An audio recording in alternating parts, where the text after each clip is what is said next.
Mike Murray. This is SNL. SNL. By the numbers. Numbers.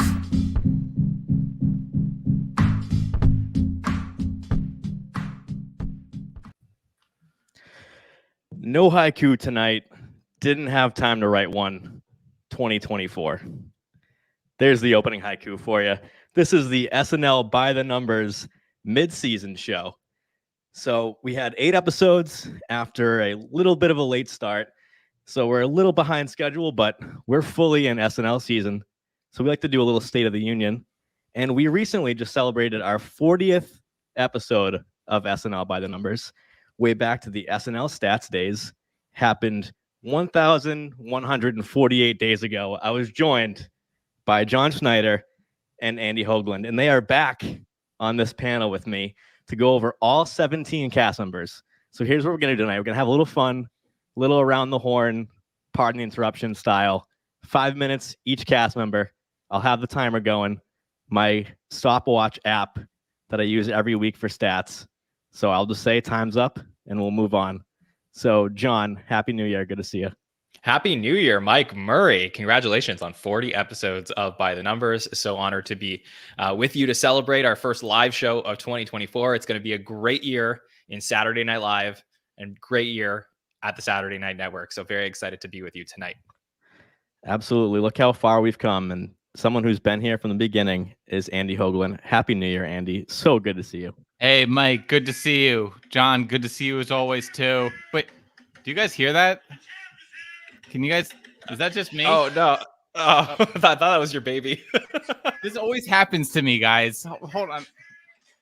Okay. I'm sorry, guys. Gosh, I wanted to have a bit, but every superhero needs a theme music, right? But anyway, good to be here, guys. Hey. Absolutely. So Andy, I need to get you a soundboard. Yeah, that's what we need. We don't mind lo-fi. Happens. Like I pop on these things and all of a sudden this like Will Smith theme song just kicks in. I don't know. It's weird. 2024, guys. Well, good thing we're not in the same room because I don't want to get slapped midway through. After all those numbers, a slap is coming. So, yeah, so timely, but topical. Ripped from today's headlines. So anyway, the Golden Globes. Yeah. Anyway, Andy, I just want to check in with you. I have not talked SNL with you this season, so give me your headline from today's pages on how you feel about the show. You're somebody who likes to talk about niche cast members and sketches that people should see that they haven't seen. So we're talking about stuff people just saw that you just saw. So you haven't had a ton of time to reflect, but I want to hear what your takes are right now. Yeah, that's such a good point. Like I'm really interested in the show's history and watching these episodes in real time as I do. It's like I'm trying to kind of like reconcile it in context, and if they reference an era or a cast member from long ago, I like to name drop that in the Entertainment Weekly recaps. But I still feel like, and I think John agrees with me that we're in kind of a transition period right now. You're still waiting for the show's new voice or the new leaders to truly emerge at the moment, which is that's a neutral thing. It's not good or bad necessarily, but I've by and large enjoyed this season, I must say. There haven't been a ton of clunkers. There aren't as many cast members, personalities weighing down the show like Kate or Cecily were kind of doing their periods of their end. So yeah, generally it's been pretty fun. I mean, we're coming into an election season, and that's always interesting to see how the show reconciles that as well too. I'm sure we can talk about that a little bit more when we get to Mikey Day or JAJ. But yeah, it's been interesting for sure. And Happy New Year, chat. Happy New Year to the chat. Thanks for being with us. I would ask you one follow-up question, Andy. Do you think that I'm assuming that you do agree with me that season 48 was a step forward in a new era? Do you think that season 49 has been a step forward, step back, or just more of the same? And none of those are bad answers. Just what your opinion is. Definitely. I think it sustained some of the strengths of season 48. I mean, look, the cast is essentially the same, right? Like plus or minus a Chloe, right? even to the fact that she's attempting to fill the role of Cecily in some respects with the singing and whatnot, which again we can get into a little bit. But no, I mean I really enjoyed 48 over 47 and some of the seasons before that. It's been cool seeing some cast members kind of step into the void a little bit. And I think one distinguishing factor, excusing the strike interruption, has been that we're starting to get back into the political season and seeing how they work through that puts them in unique company, right?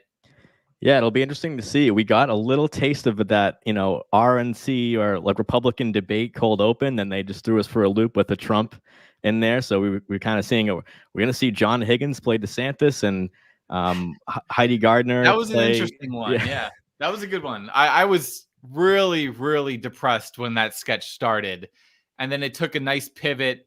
And I don't think it's a classic sketch necessarily, but it was fun to see that tone shift and them at least acknowledge how putrid the cold opens have gotten. Right. And John, I'll ask you as the de facto president of the SNN, if I may, if you're delivering, I don't think he's de facto, by the way. Yeah, I mean, I just dictator. He doesn't have a title. title. 3D for God's sakes. Take it. John, if you were sending a message, it's January, it is State of the Union season. That'll be coming up in a few weeks from the president of my country and Andy's country. So if you were delivering an address to the fandom that we serve every week with amazing content, I would ask you, what is your optimistic message, or why should people keep watching Saturday Night Live in 2024? Good question. I mean, I agree with Andy that I think that season 48 was a huge step up. So that's last season. My take on last season was I think that over time, people will look back and that will be a top 50% season. And that sounds like not a big hot take, but I think that, it had been a few years like since we got a season that was as consistent and strong as 48. And I truly believe that the writer's strike halted the momentum of what they were building towards in 48, and that season 49 has had some really good moments, but has been mostly inconsistent so far. Like I see the seeds of what they were doing last year, and there's been a couple good episodes that I really liked, including that Kate one I thought was really strong for Christmas. So I believe that now, with the proper time, the proper break, again, they did 8 shows in like 10 weeks. So that is a ton of shows to be able to produce material that's consistently great. So that's another factor here. So for me, I think now we're going to head into 2024. There's going to be a lot of material for fodder with, as Andy said, an election season. I think the cast will be more polished, and we're also going to have proper SNL in terms of a timeline where we're going to have blocks of 3 episodes. So we're going to have 4 blocks of 3 coming up from now until May, which will give the cast, the proper pacing to be able to produce consistently great episodes. So I'm really looking forward to season 48B or 49B, excuse me. That's a great point, because I think the casual SNL watcher does not think about their schedule the way that we do. Not only the week to week, or I should say the in-week schedule with writing nights and read-throughs and rehearsals, and then filming the pre-tapes all the way up till Saturday night. So when people don't realize that sometimes they do 3 or 4 in a row, that's an insane workload. And it's so I really think like mini seasons baked into a larger, like John just said, season A, season B. But even within that, as again, he just said, he's the dictator of SNN. But like it really is like the week 1, week 2, week 3, and more often than not, you can feel a week 3 show, right? Like it's not too often that you're like, hey, the sketch premises are really, really fresh in this one, Well, I sort of feel like the fall tends to feel a lot like an NFL season where it's really like fast paced all the time. And then by the end, like in football, you see a ton of teams like dealing with injured players. Like, I just think like if they get burnt out in the fall, the schedule is extremely compact. And this was probably the most compact fall that we've had in forever. So I think that was a huge issue here. And now the pacing will feel better. Before we begin tonight, Mike, I just want to address a couple people in the chat. Because again, we're the first time we're live in 2024. So I just want to be able to communicate with some of the listeners. So the J Morgan 2010 asks, how do we feel about Stephen Castillo coming back as a full-time writer? So Stephen Castillo was a writer from season 43 through halfway through 47 and wrote some really, really strong material, including some pre-tapes with Dan Bula and some other great stuff that I'm sure the chat will be talking about. So I'm thrilled for Stephen Castillo coming back. He did come back to write Giant Horse with Timothée Chalamet a few weeks ago. So I think that was sort of the impetus to get him back on the writing staff. So thrilled about that. And then just getting back to Blood. Yeah, I definitely did praise season 47 when it was on, but that felt like the end of an era. Season 48 felt like turning the page. And I think we're moving forward now into 49. He had to do that, Blood. He couldn't say anything else at the time. Yeah. Well, no, that's not true. That's so John, let's excuse the fact that you disagreed with me for a moment there. But why did Steven leave the show? Was that because of Melissa? I don't. What do you mean? Why Melissa? Well, because it was always him and Melissa Villasenor, if I'm recalling correctly. So did he leave with her departure? Is that your memory? So he left at same time as Anna Dresden left the show, and then there was a little bit of a shift in who like the writing supervisors and head writers were. That was after the Christmas show. So really after the Paul Rudd episode in season 47, we had a shift in the writing room. And I believe Stephen Castillo was one of the people that left at that time. I'm not really sure what the reasons why. I think he's mentioned online that he wanted to start to work on his own projects. I know that his girlfriend, I believe, is a really good follow on social media as well. I think she works in news. We get to see a lot from them. If you do follow Stephen Castillo on social media, really fun follow as well. But yeah, I'm excited to have him back on the staff. I think he was one of the better writers of the 40s. And a really clever live stand-up too. If people have ever, he used to open for Melissa too. That's how my one brief encounter with him. And you know, he's a really smart, fun guy for sure. His live act. I mean, my assumption is that he's replacing Ben Silva, who we did see online that was departing at the holidays. So just some quick SNL news. And of course, we're still waiting to find out the hosts and musical guests for the other two shows in this start of January run. Hopefully we'll have that information by next Monday night when we do the feedback show. So that is setting the table for you, Mike, to continue on with your show. All right. Shall we dive in, John? I have my timer ready. We're going to go in reverse order based on the current state, the current power rankings from 17 to 1, 5 minutes each cast member. Have some spirited and lively debate. Yes, we will. That'll be great. So, Mike, I have to jump out and jump back in to be able to share on screen. So, do you want to just banter with Andy for a moment, and then I'll be right back? Yeah. Okay. I will be right back. Andy, do you think this season has been very host dependent, or the cast has been driving the episodes? Because we've been studying stats that has like, I'm not necessarily saying that a host determines if the show is good or not, but is this a cast that you think can stand up on its own two legs the same way that previous eras have? Remains to be seen a little bit. I mean, you know, you see the difference in like an Adam Driver episode, right? Like that the energy and the competence that he exudes really helps define the quality of the episode. But then there's some other examples where it's not quite as strong, right? Oh, and here's John again. Yeah, perfect. I agree. Oh, John's back. Okay, a little tap dance. Whew. No problem. We should be good. Can you guys hear me? I just want to make sure we're still all Yep, absolutely. Okay, perfect. Okay, all right. First cast member on the board. Let's talk about this person. Mike, go ahead. And the timer has started. We are starting at number 17, Molly Kearney, with a power ranking average of 25.6, screen time 11 minutes 8 seconds, ranked last in the cast. Appearances 16th, that ranks 15th in the cast. And Molly is down 3.1% from where they were at midseason last year. And that is, of course, taking consideration all the numbers. So I would love to hear Andy's thoughts on a second-year cast member that has a lot of fans, but the show has not figured out how to use, or they haven't figured out what to do on the show. So you're up first. Yeah. Molly, I don't think has capitalized on some of the opportunities, some of the small opportunities that they had in season 48. I think I've heard some rumblings that they don't quite have the relationships to the writing staff that a few other the cast members do. You know, there's been like, I think maybe 1 or 2 weekend update appearances, but even those are spread, you know, few and far between. I think, unfortunately, Molly is at almost a make or break moment. There's promise there for sure, but we've had conversations on this show and in others just about the casualties of having such an overstuffed cast, and I think Molly is one example of someone who has an energy, is able to channel into a Melissa McCarthy or Chris Farley type role, but imitation, while it's the most sincere form of flattery, doesn't necessarily justify a third season on the show. And that's going to be my John? follow-up question, Andy, is we haven't seen a 2-season wonder in a long time.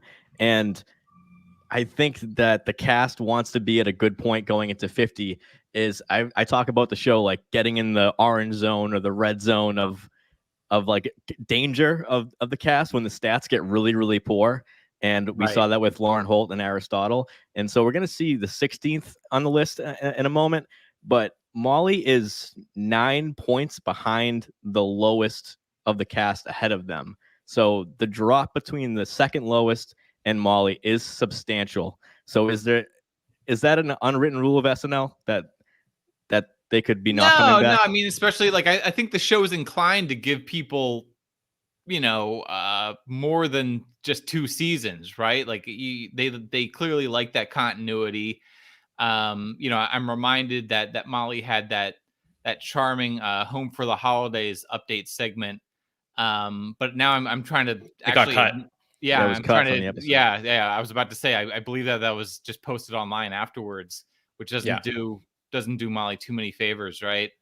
But yeah, I mean, unless you're like a Jay Moore or something like that, I think the show either puts you at 1 season or lets you kind of ride through at least 4 or 5 or 7 or 8 at this point, Yeah, I'll just jump in here. Look, I think that we're all rooting for Molly here, but we haven't, if we're just being objective and fair to what we're seeing on screen, I don't think Molly's given us any indication so far that they can hack it right now on SNL. They had a wonderful, wonderful moment in the Anna de Armas episode, the last episode of season 48 on Weekend Update. And I think we all felt like the momentum was there for Molly. But in the start of season 49, we haven't seen it yet. So there's, besides that update piece that got cut, that got posted online. And again, what does it mean when they post it online? Is that a positive indication of their future? I don't know. But it's like better than nothing almost. It's certainly it's better than nothing. But the thing is again, and I want to be clear, it's not that Molly is not capable of being a great Saturday Night Live cast member, but I just don't know that they have figured out the game of SNL to the point, or that they have the alliances with the writers. That piece that got posted online was written with Rosebud Baker and the update crew. So is Molly working with Rosebud on a regular basis in season 49B, and that's going to get their stuff on? I really don't know. But for me, I wouldn't be putting my money right now on Molly figuring it out, though I am rooting for them because I think they have it. They have it somewhere, but maybe SNL isn't the platform for it. I don't know. If I were Molly, I would start lining up stand-up appearances while they have the momentum of still being directly associated with the show.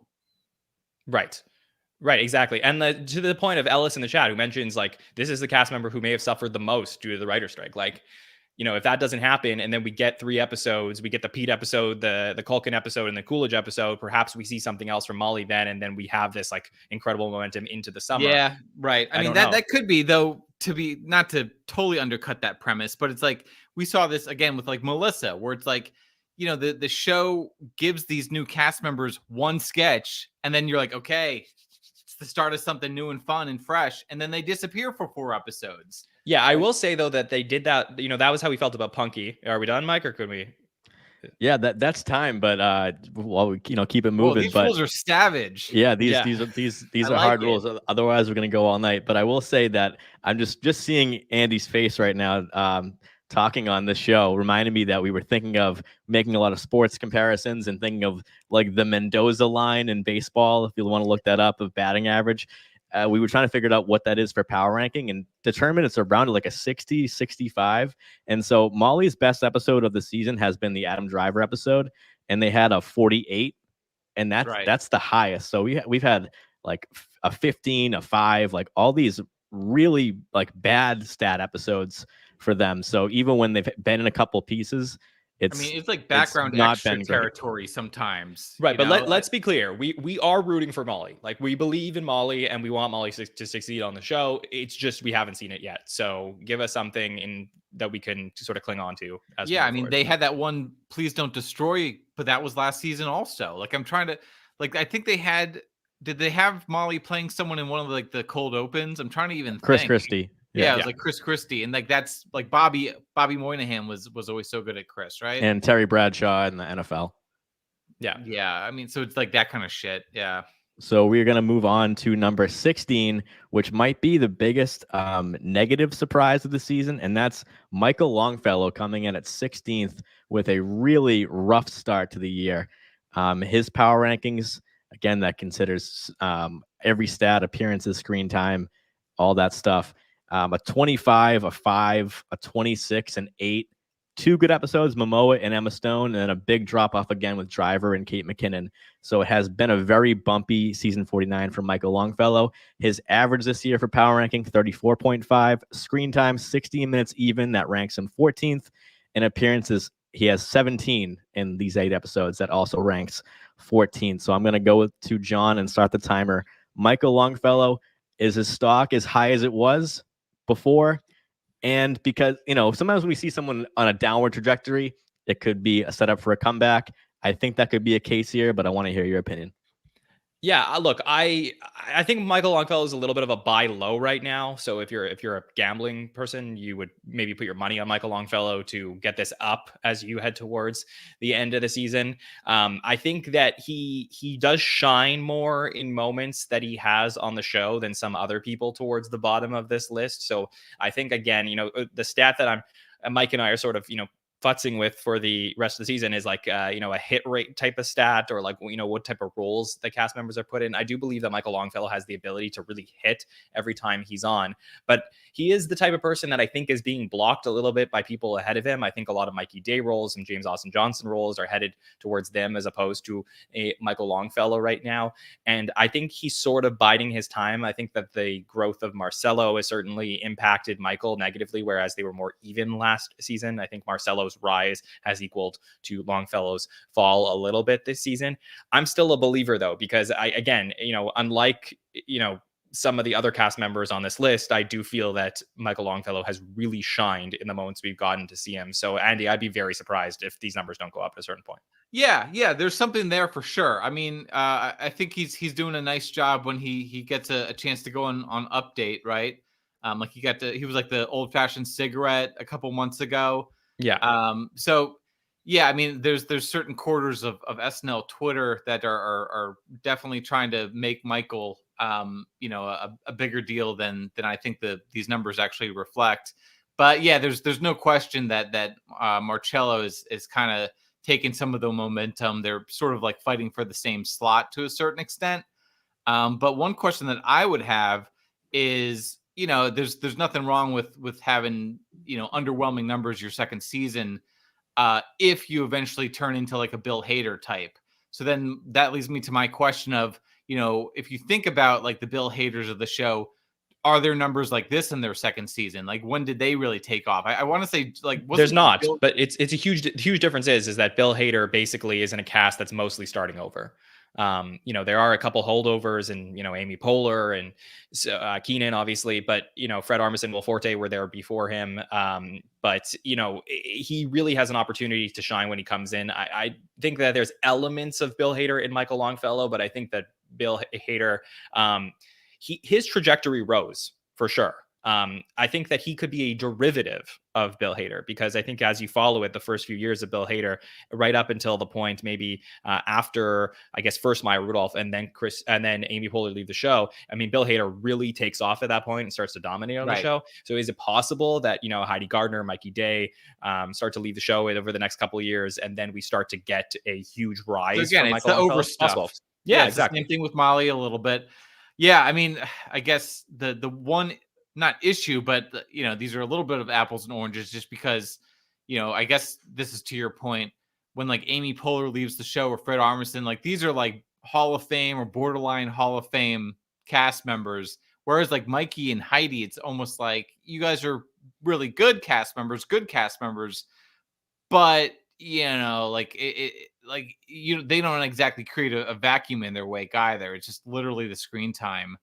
I also think that's that's a writing thing, right? Because if you have some of the newer writers like PDD and their like a sort of alliance with Sarah or their alliance with Chloe Troast lead them to be higher up on this list than, let's say, a Michael Longfellow. But Michael Longfellow doesn't come in with the group of writers that's hey, this is Michael Longfellow's writers, and when these writers are writing, they're going to write Michael Longfellow sketches. So I think that it would take a little bit more turnover in the writing room. Like, I'm going to be interested, to your point about Stephen Castillo earlier, who does he cling on to at this point to continue to write sketches? Because if it's going to be if he's going to work with Dan Bula a lot, that is a win for Sarah on the show. So it'll be just interesting to see as we move forward, especially into season 50, because there was no writing changes between 48 and 49. If there is somebody in Michael Longfellow's corner. Well, what about and again, the hater thing is a little more than a little unfair, but I'm recalling the game show sketch that Longfellow hosted. Best thing he's done on the show, I think, in besides anything on Update, right? Like, that is his almost like there's nothing else really to point to, I think. Right. Phil Hartman, Bill Hader-esque, like, it was very impressive. Yeah. I mean, that's tough company for sure. But there was something there, right? Like, again, like you're seeing like a foundling almost. Right. So your point, if we started over completely, like we ripped up the whole thing, season 49 starts as an all new cast. Michael Longfellow's cast for the show. I think he's near the top of this list. I think coming in with a hierarchy, he's further down. And that is time. I'm going to point out the stat that I like to say about Michael Longfellow. Last season, he was absolute dead last in screen time per appearance, with all these little quick hit jokes that I think always hit. And it was a great way to start out the show. That's not a way to maintain and sustain like consistency on the show, but it was a good niche for him to have outside of Update. This season, more of the same, because his screen time per appearance last season was 50 seconds per appearance. So if I took all his appearances in the screen time, divided that by the number of appearances, I'd get that stat. That was 50 seconds last year. It's 56 seconds this year. And that's only aided by one Update appearance. So that like really, a 2.5 minute appearance is going to really boost that stat. But another one that is positive. Can I just say about that stat though, Mike, before Sure, you move on, go is ahead. that is the biggest indicator of writers not knowing what to do with him. Yeah, just throw him in something for one line. I always mention the Black Tar heroin dealer in the Quinta Brunson sketch, the like chef in the Marzipan sketch, playing Pinocchio in the cold open on the red carpet, like literally cutting to him for 5 seconds, one joke, and that's all you see of him. We have not seen a single Michael Longfellow led pre-tape, and that's my New Year's resolution for him, is to do one pre-tape where he's running the show, because we don't get that many when he's leading it anyway, other than Update. That awful Amy Schumer news sketch from 2 years ago, and the Question Quest one, which is, superb this year. Right, but who is writing that pre-tape for him? That's my question. Because let's say he writes it himself. Then he's in the Andrew Dismukes situation, which we'll get to, which is that you have to succeed at writing for yourself on the show. So these are question marks I have. Oh, of course. I feel like Longfellow's like more of like a pure stand-up than Dismukes is. Like Dismukes has like, I guess we can talk about him later, but Dismukes is a little bit more of like a writerly edge to him, Yeah, and Longfellow. He was a writer at the show before he was a cast member. Well, yeah, no, I know that, but I just mean like he has more training, more background, and Longfellow feels more green. But right, and it's a stat I don't quote too often, but I do with Michael Longfellow in this situation, that he has the highest percentage of primetime screen time at 84.4%. So when you're seeing Michael Longfellow, it's almost always at the top of the show and not buried after Update. So they're putting his face out there for sure. So low screen time, that percentage doesn't have to be the total doesn't have to be too high to reach that threshold, but I think it is of note because it is so high. 85% of the time. But again, that's interesting. I'd be curious about what Marcello's number is there too, because it's almost like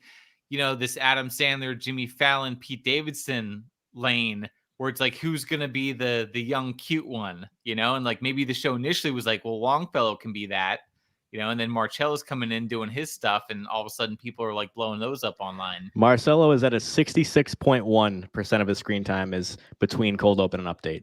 So yeah, about 20 points interesting away. Comparison. We could talk about it in the Marcelo section, but I do think that these two are very different cast members than the ones you named. But so we are moving on to a third sophomore, Devon Walker, who was down only 2.5% since this time last year at midseason.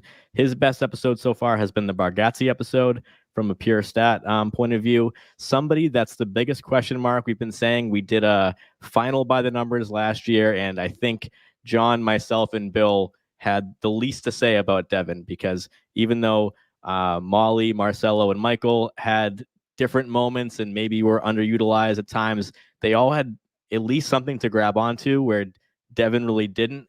So in this case, season 2, we're like going in thinking Devon Walker has to carve out his lane in the show. And I don't think that's happened yet through 8 episodes. So Andy, I'd love to hear your point of view on him. Yeah, I agree with that. He's kind of in the Molly camp with me as well too, where it's time to kind of put up or shut up a little bit. I was happy that they gave him the re-up after last season with the writer's strike, because it would have been a little unfair to cut him when he didn't get a full season to really demonstrate himself. But this season, I mean, he's very likable on screen. There's a niche that he can certainly play to, obviously, right? But I mean, I don't know, like, what's he have? Like the Draymond Green weekend update. I feel like at this part of the show, it's like a lot of the instances that we can think of are just like the random update segments that they get these guys. Devon's only had 5 appearances this season over a minute, and that was, like Andy said, Draymond Green, followed by the subway platform sketch with J.A.J.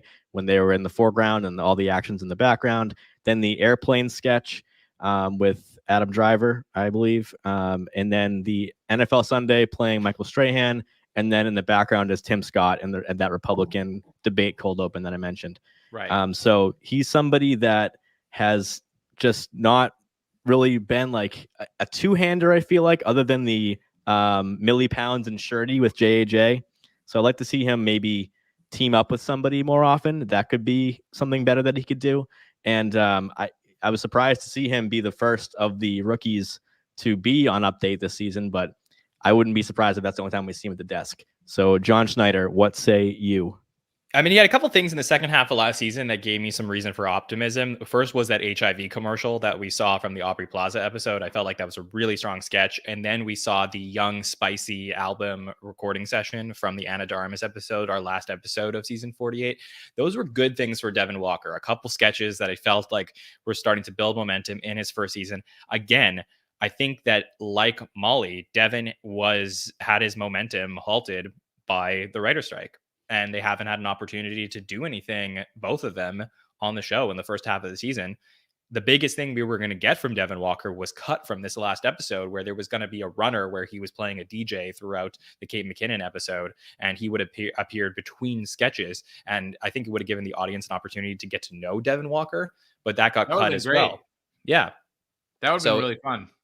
Yeah. So unfortunately, we didn't get that on the show. So now it's not canon for all of us to move forward with. And again, this is an opportunity, like Andy said, put up or shut up. Because I think that at the beginning of the season, when you get a host coming in like Jacob Elordi, somebody who's, a great actor, Australian actor, but largely unknown to us in our community, I think that everything is so fresh. Nobody has any ideas what the show is going to look like when it returns on January 20th. These are the episodes where you can get a Devon or a Molly having a big moment in the episode, because there's no expectations as to what the episode will look like. So I'm hoping that we can at least walk away in a few months by feeling like there's 1 or 2 or 3 sketches from them. And if we don't, I think we're going to be right back here in May questioning whether they will be brought back to the show or not, unfortunately. Devon surprisingly has appeared in 4 out of the 8 cold opens. He's appeared in 0 10-to-1s. I can't remember a sketch where he was leading it. Like I mentioned, he was in that subway sketch. And correction earlier, I said the airplane sketch. That was the Bargatze airplane sketch, not the Adam Driver one with the baby. His stats this year. That was the one with Dave Grohl. Yeah. Yep. Devon's power ranking 34.6, screen time 15 minutes 2 seconds. That's second to last, and only 19 appearances, which is tied for 12th with a few cast members, I believe. So I mentioned earlier, Michael Longfellow, love to see him lead a pre-tape. Devon, we'll love to see him maybe team up with a cast member. We've seen Dismukes and J.A.J. do that. Saw a little bit of Heidi and Chloe synergy. John, do you have an idea of maybe someone in this cast that you could see Devon working with maybe early this half of the season that would work for you? Yeah, I mean, he has a lot of allies in the writers' room. There's people. I mean, not this is a writer question, not a cast question, but he does stand up with a lot of the writers regularly throughout the New York circuit. So for me, I think he has the allies in place to be able to do something with them. I would say that for people like Molly and people like Devon. I think that part of the thing that's missing here a little bit is the direct to camera conversation with the audience that we get in spurts. So when Molly does an update piece, we really get to know them. When Devon does an update piece, we really get to know them. But they don't just have to be on the update desk for us to get to know them. Like if Jacob Elordi is doing something in his monologue and they need a walk-on cast member, instead of having Kenan or Heidi do it for the millionth time, have a Devon Walker come on and talk to them as a part of whatever bit they're doing in the monologue, because then we get to know these newer cast members. So I just think that from a production value, if you really want to build up a relationship between the audience and the sophomores here, they have to do more on all aspects of the show. I mean, I feel like the thing with Devon is he's a little, again, like Michael Longfellow, where I get the sense that he's more comfortable as a stand-up and doesn't necessarily have the tools of a raw sketch performer, someone who's kind of gone through the training like Dismukes or even Molly to have a little bit of contrast with John's point. But that is an interesting question, though. Like fundamentally, like where does Devon get fit into the cast? Like what opportunities are there, particularly at a moment of the show where they aren't prioritizing like recurring characters at all, right? That kind of like puts a cap. Like it's like outside the update desk, there aren't any like logical fits really. So that is time on Devon. We're moving on to number 14 in the cast. That's going to be Punky Johnson. So someone that we've talked about on this program a lot because everyone's craving for more Punky. She's made great strides this season early on. It's kind of fizzled out, unfortunately, for her. But I'm looking at, I'll read you the numbers right now. Power ranking 36.5. So earlier we had, very, very close numbers between Michael Longfellow, Devon, and now Punky. Screen time for Punky is 15 minutes, 33 seconds. That's 15th in the cast, so even lower than we just saw with Devon. And 22 appearances, ranks 10th in the cast. We have almost not seen Punky at all in the cold open. Lowest cold open screen time in the cast, other than Jost and Shay, with only 39 seconds. So it's a time in the show that's usually a little longer. This season in 49, we've seen shorter cold opens and longer monologues on average. But if you can get an impression or at least be somebody hosting a roundtable or a TV show type of cold open, that's a way to get in if you don't do political impressions. But we have not seen that from Punky. She finished dead last in the cast last year, so up from 17th last year to 14th now. So John, I know you love to talk about Punky. She's near and dear to your heart. So if you were advising her, what is she doing that's working, and maybe what would you encourage her to do more of? Because I've been saying for a long time now that her numbers just track with Melissa so much. Just somebody that can disappear for like episodes, not like an episode, but like 2 or 3. Look, I think that we have to, if I'm coaching Punky, I'm going to tell her pretend like the last 2 years like didn't happen and that you are in your second year on the show right now, because what she has done so far in 49 is what I want from the Devons and the Mollys of the world, where they have a sketch. And, they had the telenovela, the Tuna Una sketch, which I think everybody was praising from for the Bad Bunny episode. And then Punky also had that monologue from the Timothy Chalamet episode where she was rapping. And I think those were 2 really big moments for Punky. So the exact thing I just asked for from Devon Walker was like, let's get Punky Johnson out there on screen in the monologue in a primetime moment to be able to introduce her to the audience. My only problem with everything I'm saying is that she is in year 4 and not in year 2. If she was in year 2, I think we would have like sky high expectations for what we could expect from Punky's future as she starts to figure out how to work on the show. It's taken her a lot longer than the average cast member, to get her stuff onto the show. So look, am I concerned with the momentum stopping after episode 2 and then episode Timothy Chalamet was episode 5 or 4? It was episode 4. Yeah. 4, maybe a little bit, but I think like, look, if we get something in 2, we get something in 4, and when we get at least like 3 or 4 more things from Punky throughout the rest of the season, that is a major improvement over what we got the last few years. So I think you have to feel good about what you're getting from Punky right now.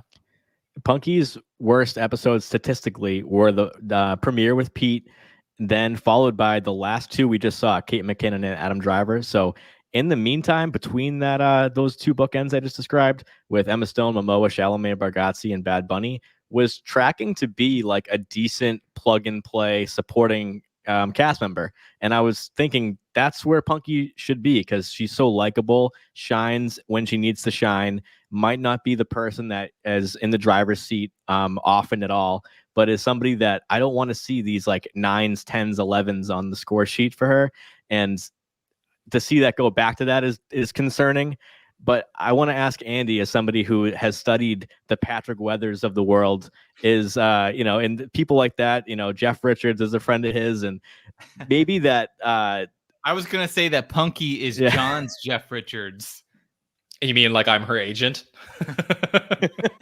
Best friend, I mean. Best friend. Oh, okay, got it. Yeah. Well, I want to ask, does SNL maybe not embrace likability as much? Is likability not really important to being successful on the show? Because we've seen some of the best players on the show have really no relationship with the fans and not have like, this stan army, but they come to work and with their lunch pail and they like do dynamite work and no one even really knows who they are. Where Punky is somebody that like I would want to hang out with and like it seems like a fun time, but doesn't really get good numbers on the show. So what do you think about that, Andy? Yeah, I think that's a really, really sharp point that, no one will ever confuse Punky Johnson with like Mike Myers, right? Like she's not this out of this world, iconoclastic, brilliant talent, right? Like she's extremely likable, seems like a down to earth, like decent person.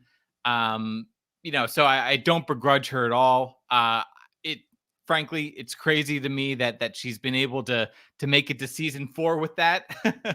I'll tell you why though. Why she's made it to season 4 is because if you were to ask all the her, John, you're telling her what to do. It's not just that. It's that if you were to ask the other cast members who the funniest person is in the cast, they would tell you it's Punky Johnson.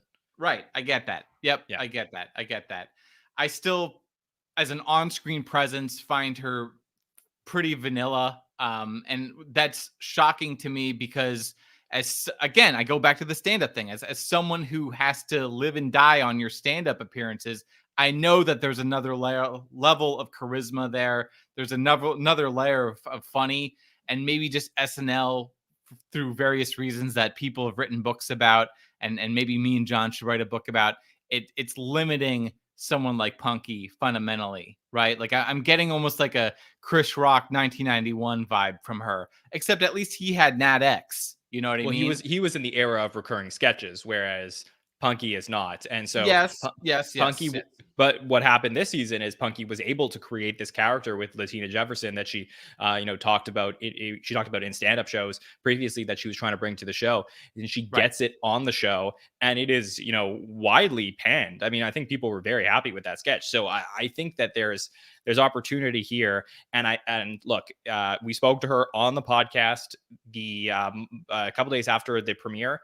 She mentioned how Lauren wanted her and other cast members to start to work with some new writers. I know Vanessa Jackson is her writing partner, but I think that they've been mixing things up. I think that can only benefit somebody like Punky. So again, maybe the fact that she is a 4th-year cast member and they have to sort of, give her a little bit more leash on the show is to her benefit, because that will open up opportunities. Because again, I just think it's one of those things that to me, this is like a running back that is really, really good, but they sat him on the bench because there's just so many people ahead of him.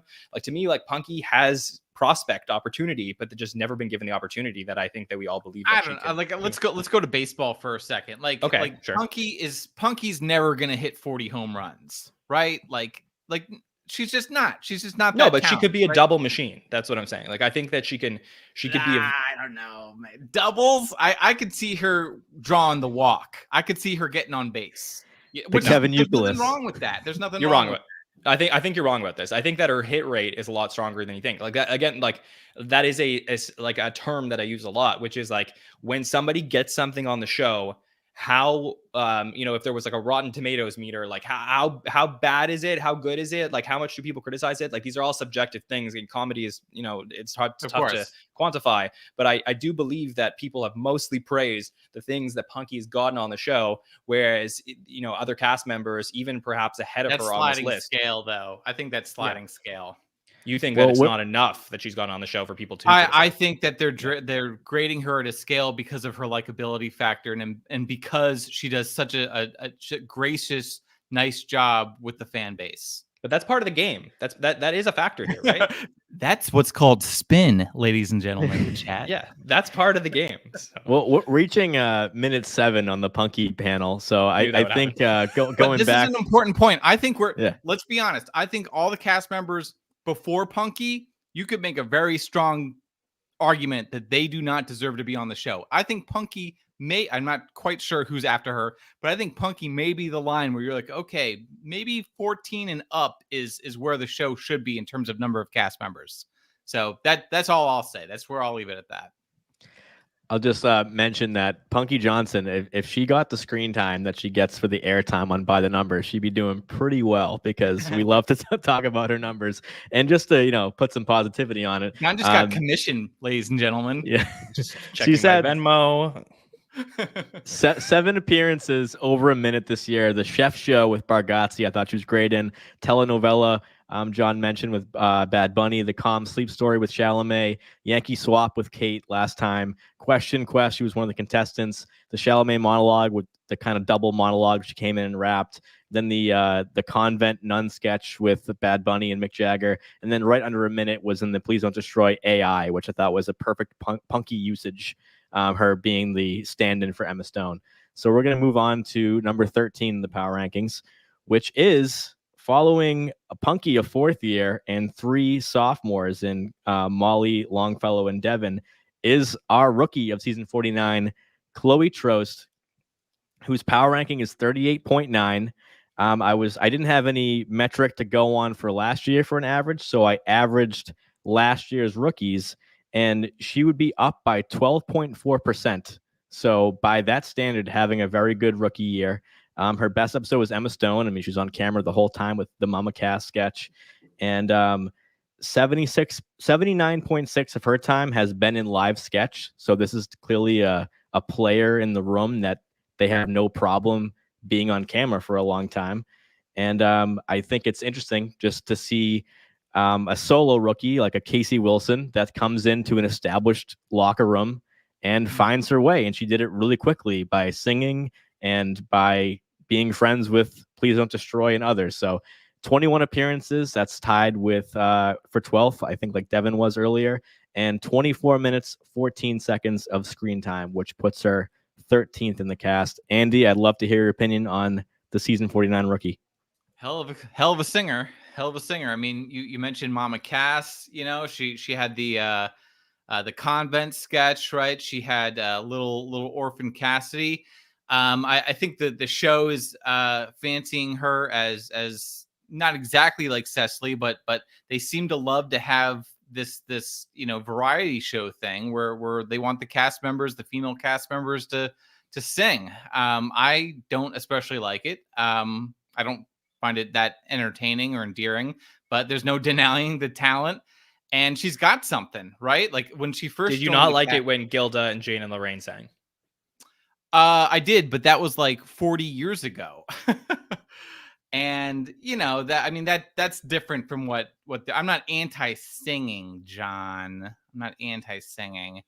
But when she first joined the show, I was a little like unsure like where she was going to fit. Like was she like Sarah Squirm quirky, or like where, like what exactly is she going to be doing? And she's clearly like done well for a rookie, better than the last several seasons of rookies. I think at least it sounds like the numbers pan that out, and has really had a consistency that I don't think that a lot of newish cast members tend to have. So I'm impressed so far. I'm sure a lot of it is she's probably taking characters who she's worked through the years and they're getting their shot. It doesn't hurt that Please Don't Destroy's in her corner, right?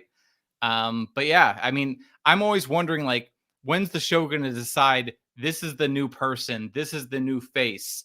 You know, like we've seen like little glimmers of like, you know, Ego and Chloe Fineman and Heidi over the. I've been waiting for years for Heidi Gardner to become like the new female cast member, and she's like kind of de facto there, but it's not the same of, you know, Cecily or Kate or 80, right?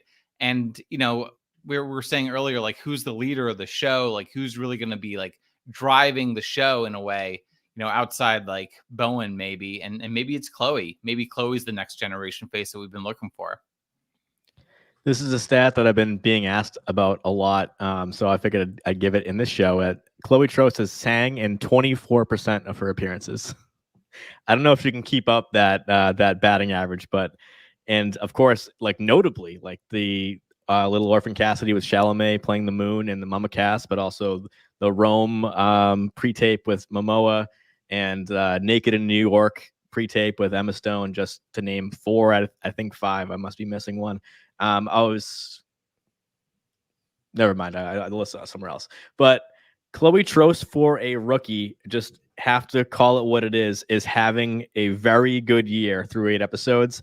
And I am definitely excited to see where she lands in the power rankings, because it could be a flash in the pan hot start, but to reach top 10 in your rookie year would be astronomical. And John, Who was the last rookie to do that, by the way? Do you know?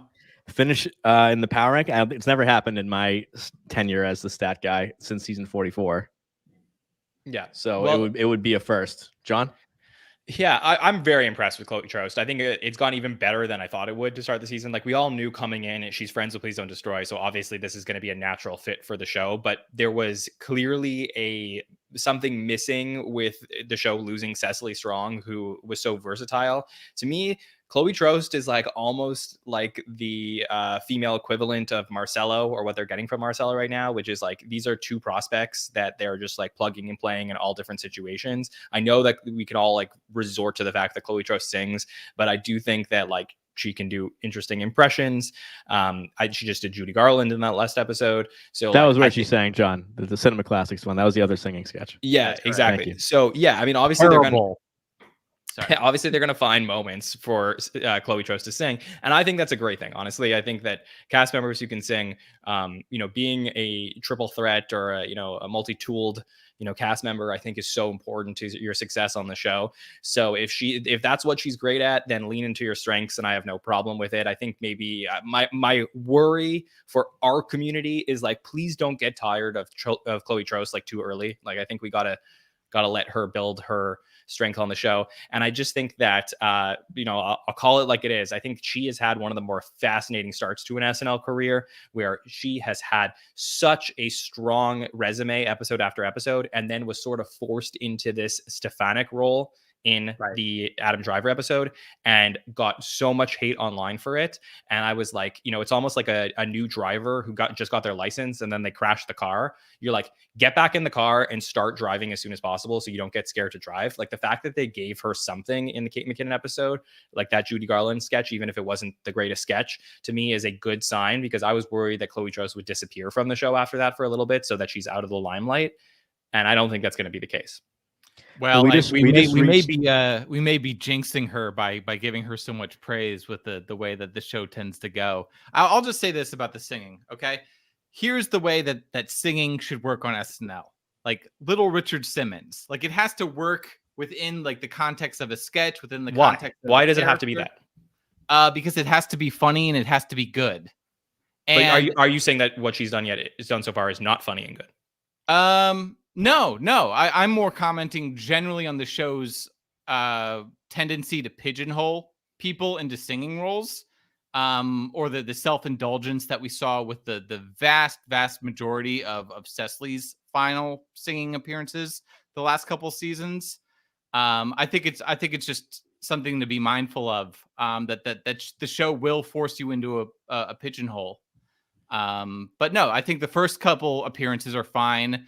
Judy Garland, I don't think we should hold against her necessarily, because it is impressive. Like her voice is genuinely very good. I think it's frankly better than Cecily's, but I think that the bar should really be, like Eddie Murphy, the way he was able to sing in sketches. And I know that might sound crazy, but that's the way to really like frame it, I think. Like, unless there's a character in a sketch that justifies it, you don't do it for its own sake.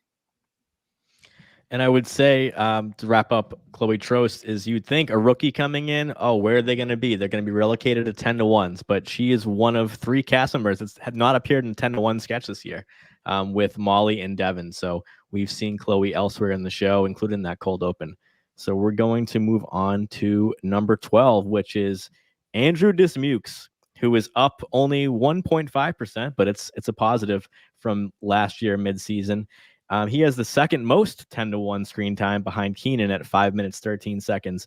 His best episode was the Momoa episode, which was not, I don't think, viewed very favorably by the fan base, but he did have a good performance in that Castaway sketch with Chloe Fineman and Jason Momoa. He's somebody that's been interesting to watch because he was a great case of what is the show going to do with him. He's coming from the writing staff, so he should have a leg up, but didn't have a great start. We attributed that to the election with Jim Carrey, Alec Baldwin, long cold opens, and Kamala Harris with Maya Rudolph, and having just a weird COVID entry. And now he's been on the show for his 4th season. We know his style. We know what he brings to the show. We can point to it and say, that's a Dismukes sketch. So I'm always somebody who, if I were on SNL, that's what I'd want most of all, is point to it and say, that's a sketch that I can recognize for that individual. So his stats so far, you're going to see the next person. He's almost in a dead tie with the number 11 person. So we'll talk about them in a second. But he's at a 51.078. We had to go to 3 decimals just to differentiate it. Screen time, 29 minutes, 19 seconds. That's 10th in the cast. Appearances, 23, tied for 8th in the cast. Jon Schneider, Andrew Dismukes. What do you have to say about his performance this far? Is he peaking now, or is there another level, another gear of Dismukes that we don't even know about yet coming? I mean, there probably is, but I don't know that the show will give it to him. But yeah, I mean, this is the best season we've had from Andrew Dismukes so far on the show. Beep Beep was just a fantastic sketch. The fact that he had he's now had opportunities a couple times to work with James Austin Johnson again in the Lake Beach movie, that the music video that he did, was it? Yeah, yeah, exactly. Remember Lizards? He had that sketch in the premiere. He actually had 2 sketches. Them. Yeah, he had 2 sketches gone on the premiere. I mean, he's had like a good Rolodex of sketches so far in season 49. I'm honestly surprised because I think that my most interesting take that I've heard about Andrew Dismukes came from our friend Andrew Haskell in our draft podcast that we did as we were getting into the season. And he said that Andrew Dismukes is a cast member that is so host dependent that it's really hard for him to make it on the show. Like, he has to find the right host that likes the brand of comedy that Andrew Dismukes brings to the show. And I was like, oh yeah, I see that. Like, that's why he was in 7 sketches in the Michael B. Jordan episode, because just something clicked that week. But I'm starting to see things a little bit differently with Dismukes. I think that he's more even across the board. I think he's finding his place on the show, and his, alliance with James Austin Johnson is so good for him. Like, it's just like perfect match. A guy who is very different than him, that could do very different things on the show, but when they come together, it fits really well. Like, this is great for him. I think we're going to see him on the show at least a few more years. He's like I said, screen time 29:19, so that means he's averaging 3 minutes 40 seconds per episode. And you might say that doesn't sound very good, but for SNL, like, getting up over 3 minutes is what you want, because that means you're not missing shows. And we haven't had anyone shut out this year. Some have appeared for just a few seconds, but Andrew Dismukes has been somebody who consistently, when he does appear, he leads sketches. The Beanie Babies sketch with Lizzo, so many that you can name that aren't with J.J., even though I do love the partnership. But there, I would say the beach sketch with Pete Davidson when he's buried in the ground is like a very Andrew-led piece that everyone's reacting to his energy and this kind of incongruence with everyone else in the room and him. I think that's what I would point to for a Dismukes style sketch. Andy, what do you have to say for someone for Andy Dismukes? I'm in agreement with John. I think that this has been his strongest season by far. And I think, Mike, you said it, that you can definitely tell when it's a Dismukes sketch, and he's behind the boards a little bit.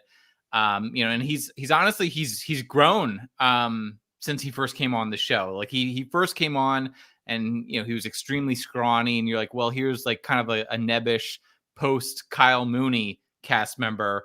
And I honestly think that he's showed more versatility than that. You know, I like him way more than I ever liked Kyle Mooney on the show, and this season is a good representation of that. Totally agree. Love his collaborations with JAJ. They complement, but you can also kind of, it's different styles, but they complement one another. But you can also sort of see where they have a similar worldview or similar POV on like pop culture. You know, and I love the stuff with what's his face with Aquaman as well too. I thought that was Momoa. great. Yeah, Momoa. Yeah, thank you. But yeah, generally, you know, it's his fourth season. I think he's come into his own. So yeah, I'm happy that he's doing so well this year. Interesting contrast because, you know, Andrew Dismukes and Punky Johnson, they both come up together. They're in the cast at the same time. And then, you know, they're both in their same year. So we're following their careers simultaneously. And I think that Punky Johnson, to our conversation previously, is that cast member that's extremely outgoing, but it's not really showing on the show how personable she is. And I think Andrew Dismukes, not that he's not personable, but he's probably would self-describe as more introverted. And I think that he comes out when he's able to do the material that fits with his voice. So I think it's just interesting to compare Andrew Dismukes, who is the opposite of Punky. And Dismukes, again, he has that sketch training. He writes his own material. He clearly has developed a voice as a sketch performer. And I think Punky, it's like I said earlier, it's like apples and oranges a little bit. You know, she's that stand-up where like her personality is the main asset, right, and the main driver. But no, I think that's a really interesting comparison since they started together. And it's a little you know, incongruous or something, but yeah, no, in the case of Andrew, I think that he's really kind of blossoming. He seems to me like a cast member for the fans, like that type of player where I don't think you could show him to all your friends and they might look at you and be like, what's the funny part? But people like me and John and you, Andy, would see beep beep and could talk about it for an hour. And I mentioned Longfellow being at the top of the primetime stats, and Andrew's second to last at only 44% of his screen time has been between cold open and update. So he is, when he leads those sketches, they usually are after update. And he's just somebody that I think that when he does eventually leave the show, we will miss because he's very banger bust with his screen time and his stats. When you see him, he is leading a sketch. And then but so far, only one episode, Bad Bunny, he had 4 seconds of screen time. Other than that, he hasn't had a really down episode. So for somebody in their 4th year, I think he's right where you want to be. Definitely is not star material of the show like Bowen Yang was coming up to be and now is, or a Heidi Gardner or an Ego, but is somebody that can definitely serve the show and bring it to new directions, which I'm just always in favor of because the show has been on for 49 years. I'll just say though, I think Beep Beep is his first like mainstream sketch. Like maybe Lake Beach appeals to a certain segment of the country, but I think that Beep Beep isn't just, you know, Andrew Dismukes' voice that's very niche to our super fans. Like I think Beep Beep is this type of sketch that you would look to get. Right.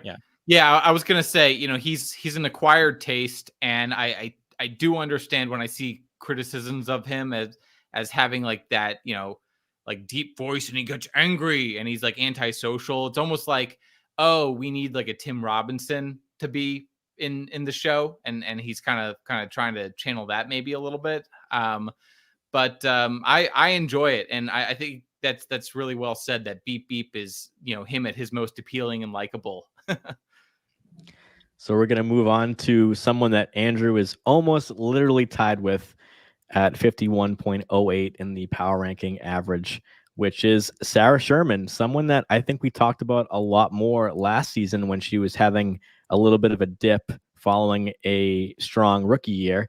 So now her and JJ are, you know, full repertory cast members, and she's at a 51.084. So we're going to the third decimal to differentiate her from Dismukes. Screen time, 27 minutes, 59 seconds. That's 12th in the cast, 20 appearances. Sarah Sherman this year, I think, has been strong. I was a huge fan of the tennis pre-tape and the Momoa episode, something that really had full out Sarah moments to it. The whole premise just felt like something that, makes her feel comfortable because other people are uncomfortable, which I love about Sarah.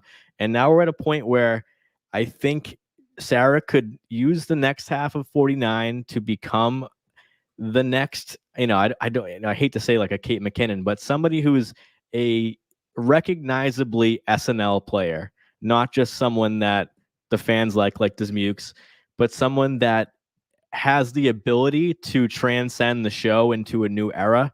And I think if she's going to do that, she should keep up with her style and try to get it on the show right now. Not that she's not, but I think that the next half of the season should be huge leading into 50.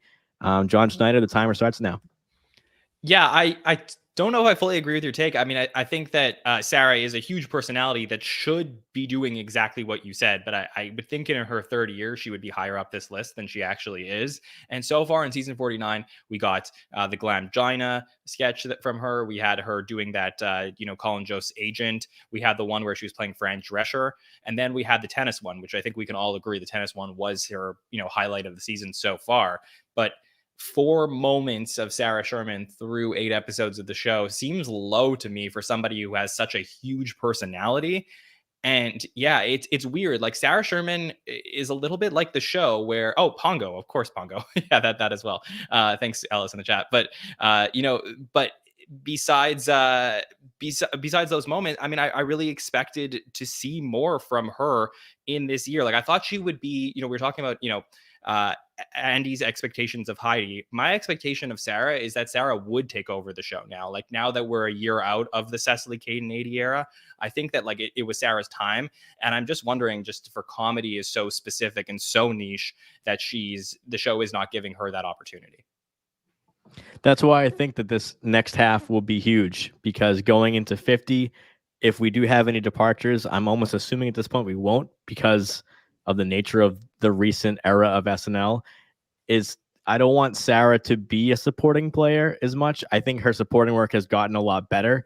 We've seen her in different ensemble pieces that I think her acting has been good in, and she doesn't have to be wacky all the time.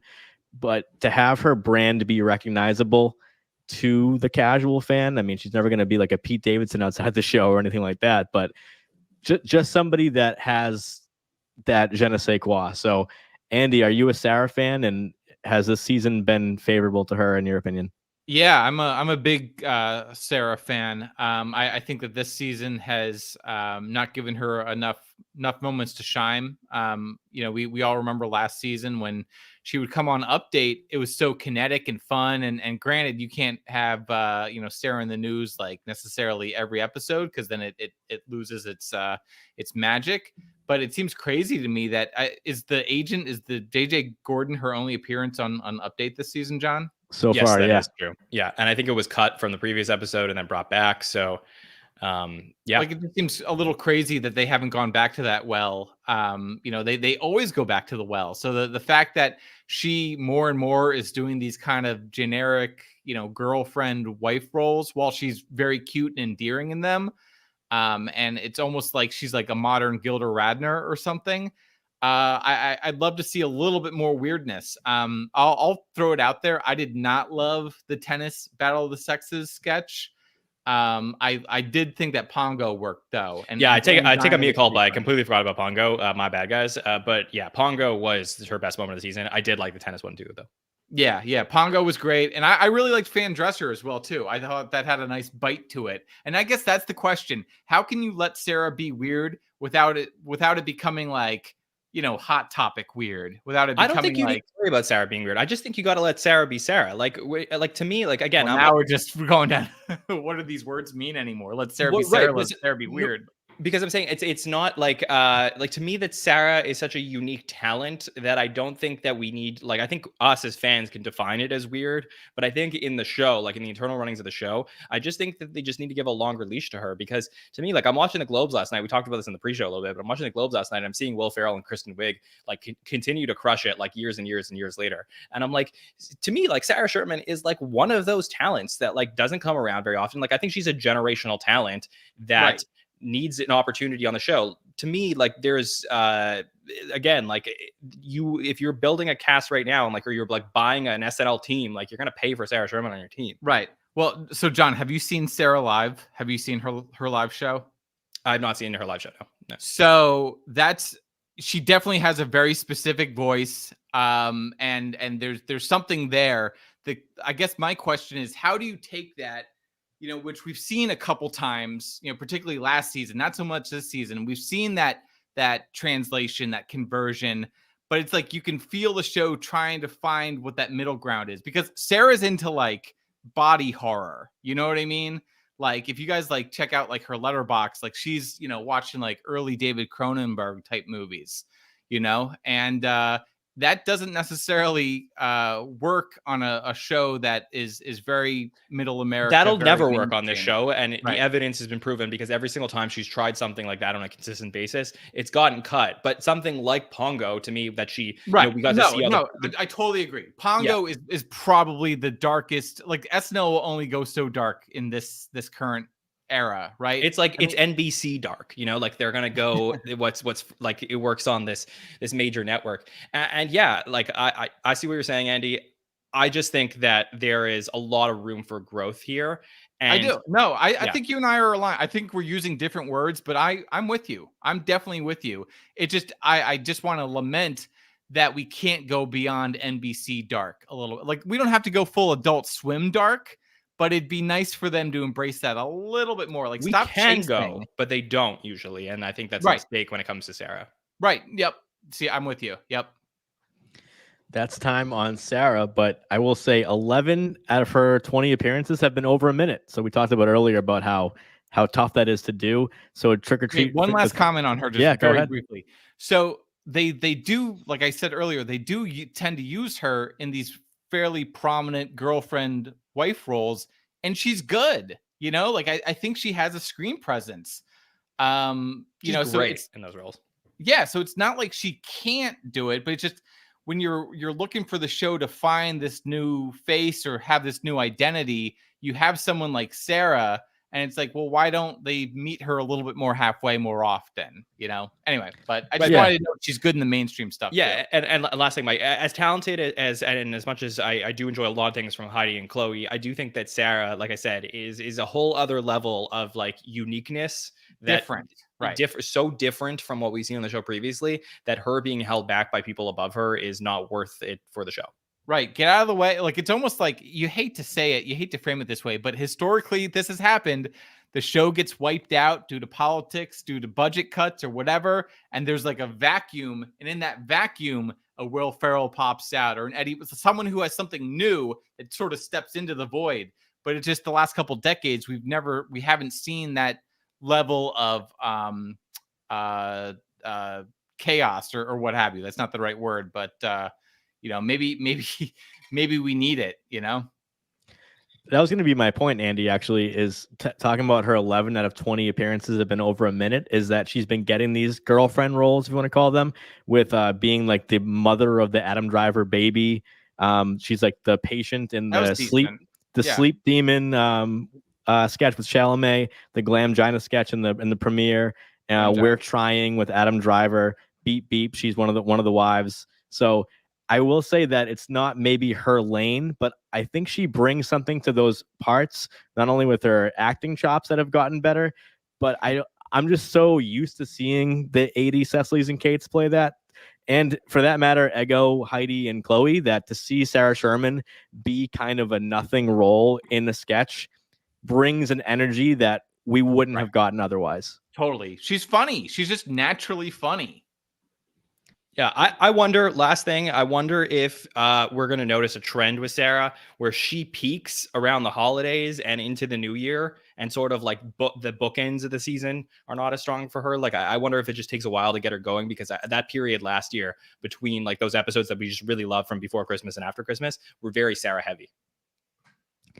And we're going to move on to number 10, who is by and large, absolutely all day, the winner of season 49 of SNL, who is up 69.9% from where they were in season 48, which is second-year player still featured Marcelo Hernandez with a 57.1. So even a couple episodes that weren't so great for him, his highs have maintained his average right there. Screen time, 28 minutes, 58 seconds. That's 11th in the cast, but 23 appearances. I think we can all agree that Marcelo Hernandez has made a statement in this cast. To be in the top 10 as a featured player is already great. We were singing JJ's praises constantly in season 47, and that was his rookie year. I know this is Marcelo's second, but it should be noted that with a cast of this size, with so many holdovers from 2-3 hours ago, that Marcelo is doing something impressive in the show and is definitely connecting with a good subsection of the audience, and is somebody that the show is really putting a lot of faith into. So I'm going to start the timer, and I'm going to go to Andy on this one. Yeah, I mean, you can see that he's figuring it out, right? Like he's cracking the code on how to get to update the update desk, which is kind of the first step, as we all know. But now he's starting to break out in the stuff with like Pedro Pascal, and he's had things where he plays like the doorman at the club and whatnot. Like, he's surprised me. Again, like I think we'd see even more of him if some of the legacy cast members would step aside. But he's someone who's absolutely charismatic and looks like he could be kind of the next wave that we're always, trying to read the tea leaves about. So yeah, I like what his energy that he brings to the show. And again, he has a point of view. He has on-screen personality. Like, I think there's a lot of bona fides here. Yeah, he's somebody that has, I think, had a couple hits and misses, but is somebody that has got a recurring sketch already in his second year. So the fact that they did the Pedro Pascal sketch, I know that's entirely dependent that Pedro Pascal was in the building and available, but it goes to show that it was strong in the first place. So I want to give him credit for that. The doorman sketch kind of feel like they're similar, right? Like, haven't there been like 2 or 3? Yeah, there's a towel guy sketch that was in a way with Michael B. Jordan. Yeah, kind of like the same character, right? And then even, Tiny Ass Bag, which I think is a miss for me personally, is another Marcelo like two-hand sketch, like towel guys and the doorman sketch with a nightclub line with Momoa. And then he's also 2 minutes 28 seconds in the Chalamet monologue. He came out and did the babyface rap and got it all started. He had the Pete role in the Emma Stone poster sketch. And then I thought he was just so great with Bad Bunny in the Age of Discovery, the pre-tape, because he was next to somebody who's not known for acting, Bad Bunny being a musician, first-time host. And Marcelo seemed to me, even though it's a pre-tape and it's not live, we can't feel the energy the same way, seemed like a cast member that was really like shepherding him and made him feel comfortable, because the two of them together in the thrones working off each other just worked so well for me. And he was in the also on Update and the telenovela with Bad Bunny as well. John? Yeah, just an incredible talent. I mean, he checks all the boxes as far as what you're looking for in new prospects at the show, and he is playing the game really well. It seems that from everything we're seeing from behind the scenes at the show, people love Marcelo Hernandez. So what you have is writers who are also trying to get their sketches on the show, throwing Marcelo in their sketches because he is a great talent. And I think he's going to be, if not already, he's headed towards the next star of Saturday Night Live. Like, that's how big he is. And the fact that he has that, Latin background to him, it opens up the demographics of the audience, like to a whole new wave of people who are not just watching from, maybe not just in the United States. So I really feel like there's a lot of appeal for putting Marcelo on the show. And, besides, everything he brings to the show, just watching him in sketches, I just think he's doing a really, really strong job. John, is there anything that Marcelo has not done yet that you're waiting to see from him? Not really. I mean, I'm going to be curious. I think that the show, as they're looking ahead to political season, knows that they have to find a way to put Marcelo in political sketches because he is so talented and is becoming a face of the show. People are going to want to see him do something. So I'm curious how they're going to fit him in there. But besides that, I mean, he's covering all bases. He's like a 5-tool talent. Yeah, I was just going to say, like, it's crazy that, he's able to take his stand-up and turn it into an update commentary which like we've been saying that's kind of the first step for a rookie. But then he's clearly coming with premises for some of these sketches too, in addition to what John's saying, where writers are coming to him as well. So that's almost like the third level all right off the bat. And he's only was it 28 episodes in, something like that? Yeah. And he's doing 26 episodes, I think. 26. But with the strike. Yeah, he's doing and then again, like on top of that, like he's doing something else, which is that he is becoming very popular outside the show. He came into the show with a following, but he's becoming so popular outside the show. And I think that hosts are coming in wanting to work with Marcelo. Like when you have an Olivia Rodrigo as a musical guest and, there's a relationship there, she wants to be in a sketch with Marcelo. And I think that's going to continue to happen as we continue to get hosts from his generation. And I will say, when I get to screen time, averages, and appearances, all to make the power ranking, sometimes you might wonder, well, is the screen time ultimately going to be the indicator of it? Because screen time is so malleable. But Marcelo is, behind in screen time, Chloe Troast and Dismukes. So it just shows that his power ranking is higher because he's leading more sketches. He's appearing earlier. He's appearing with the host more. So some stats that you want to have. So I think Marcelo probably had the best Christmas of the cast because he got to go home to his family and they're all like, "You're killing it on SNL." So Wait, Andy, can I ask go ahead. That question?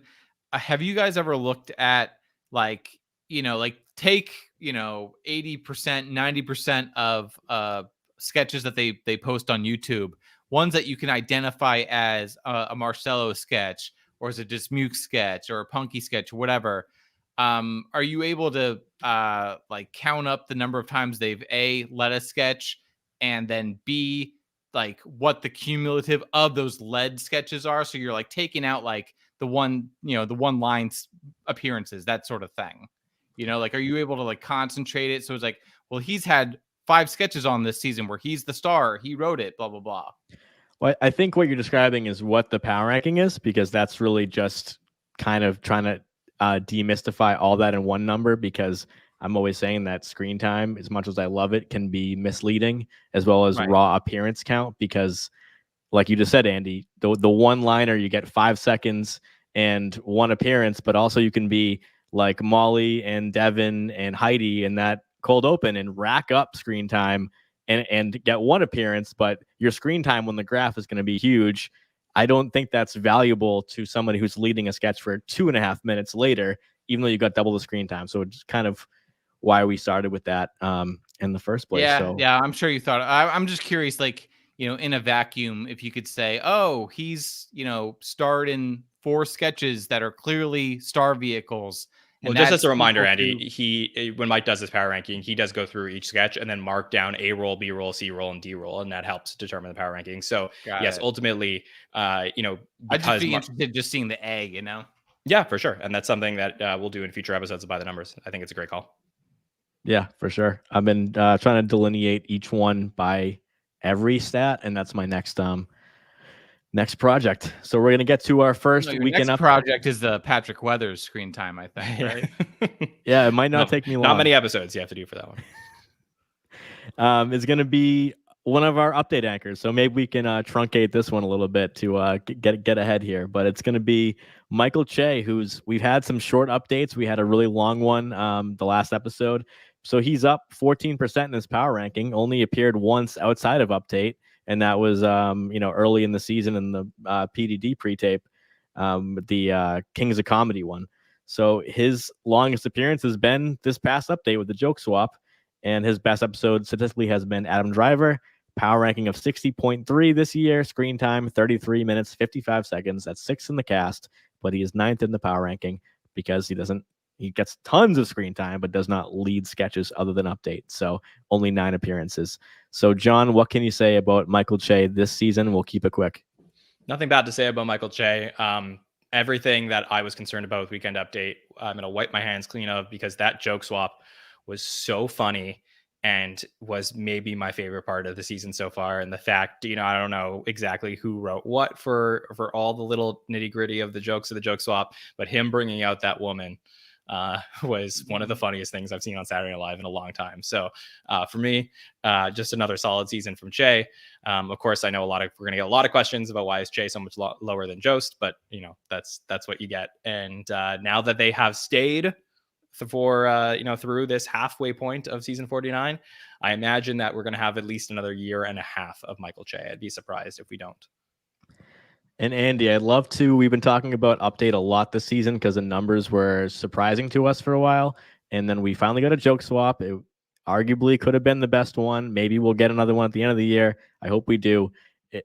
Where do you stand on the Che and Jost regime? Because it's the longest tenure in SNL history, and Right. I know that you have strong opinions about people staying too long. But in this case, I'll give a little anecdote. I think the joke swap in this episode was like the first time I heard, like, in the wild SNL talk at my work, people were talking about the joke swap. So Che and Jost do have that in the show still, where Right. people who don't care about SNL do like Weekend Update, and it's a trusted part of the show. So I'd love to hear your thoughts. Well, you asked me a question by giving your own opinion and answer, and I agree. I agree. I mean, I wouldn't mind seeing them leave, and I'd be curious to see what comes next. But they have a nice energy. I mean, John was just talking about NBC Dark, and you can see those two at least trying to sometimes push the boundaries, right? And they're not just basking in the giggles of teenage girls for the sake of it. You can tell that they're trying to be a little subversive or what have you, and the joke swap being the most famous hilarious example of that. But I mean, I'm a fan of Update these days. If you asked me 5 years ago or something like that, I might say, look, it's not working. We can talk about Colin Jost later, but I think Che's been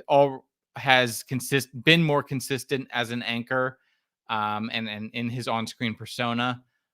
So yeah, I mean, to John's point, they might as well stick around till SNL 50. But it is a little crazy to me to think that these two guys have surpassed, Dennis Miller or something.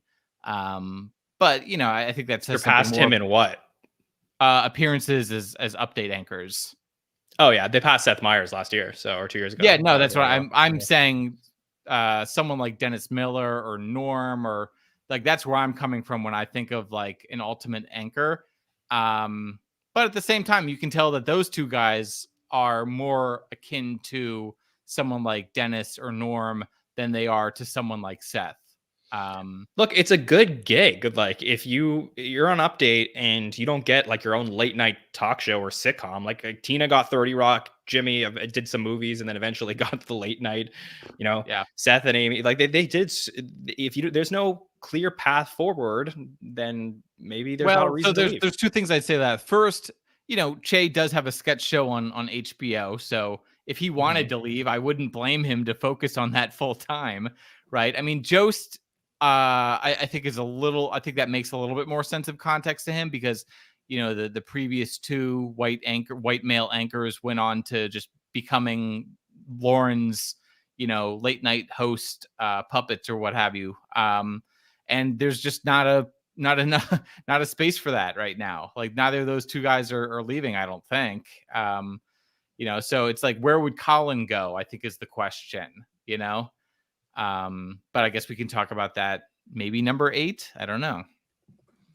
And I'll say that if you pick an SNL episode at random, you had all of them on your hard drive and you clicked on one, you get a 21% chance that Jost and Che are the anchors, or at least including the Jost and Cecily era. So they represent, as an Update team, or at least individually, 21% of the show. So that's pretty crazy looking back on all that. Those numbers are crazy. Give me Charles Rocket, right, John? Right, for sure. So we're going to move on to number 8, someone that I think in 2 seasons ago we were like really concerned or confused about just where they were going in the show. And now I think, out of a matter of tenure, they have their place in the show. But I don't know if we've seen how far it can go. It's Chloe Fineman, down 17.6% statistically from midseason last year. Her power ranking is strong. It's above that line me and Andy talked about. 63.5 on average makes her 8th in the cast. 31 minutes, 47 seconds. That's 7th in the cast. And 30 appearances. So that's tied for 2nd in the cast. So somebody that we see often in the show. Her best episode was with Emma Stone just a few episodes ago.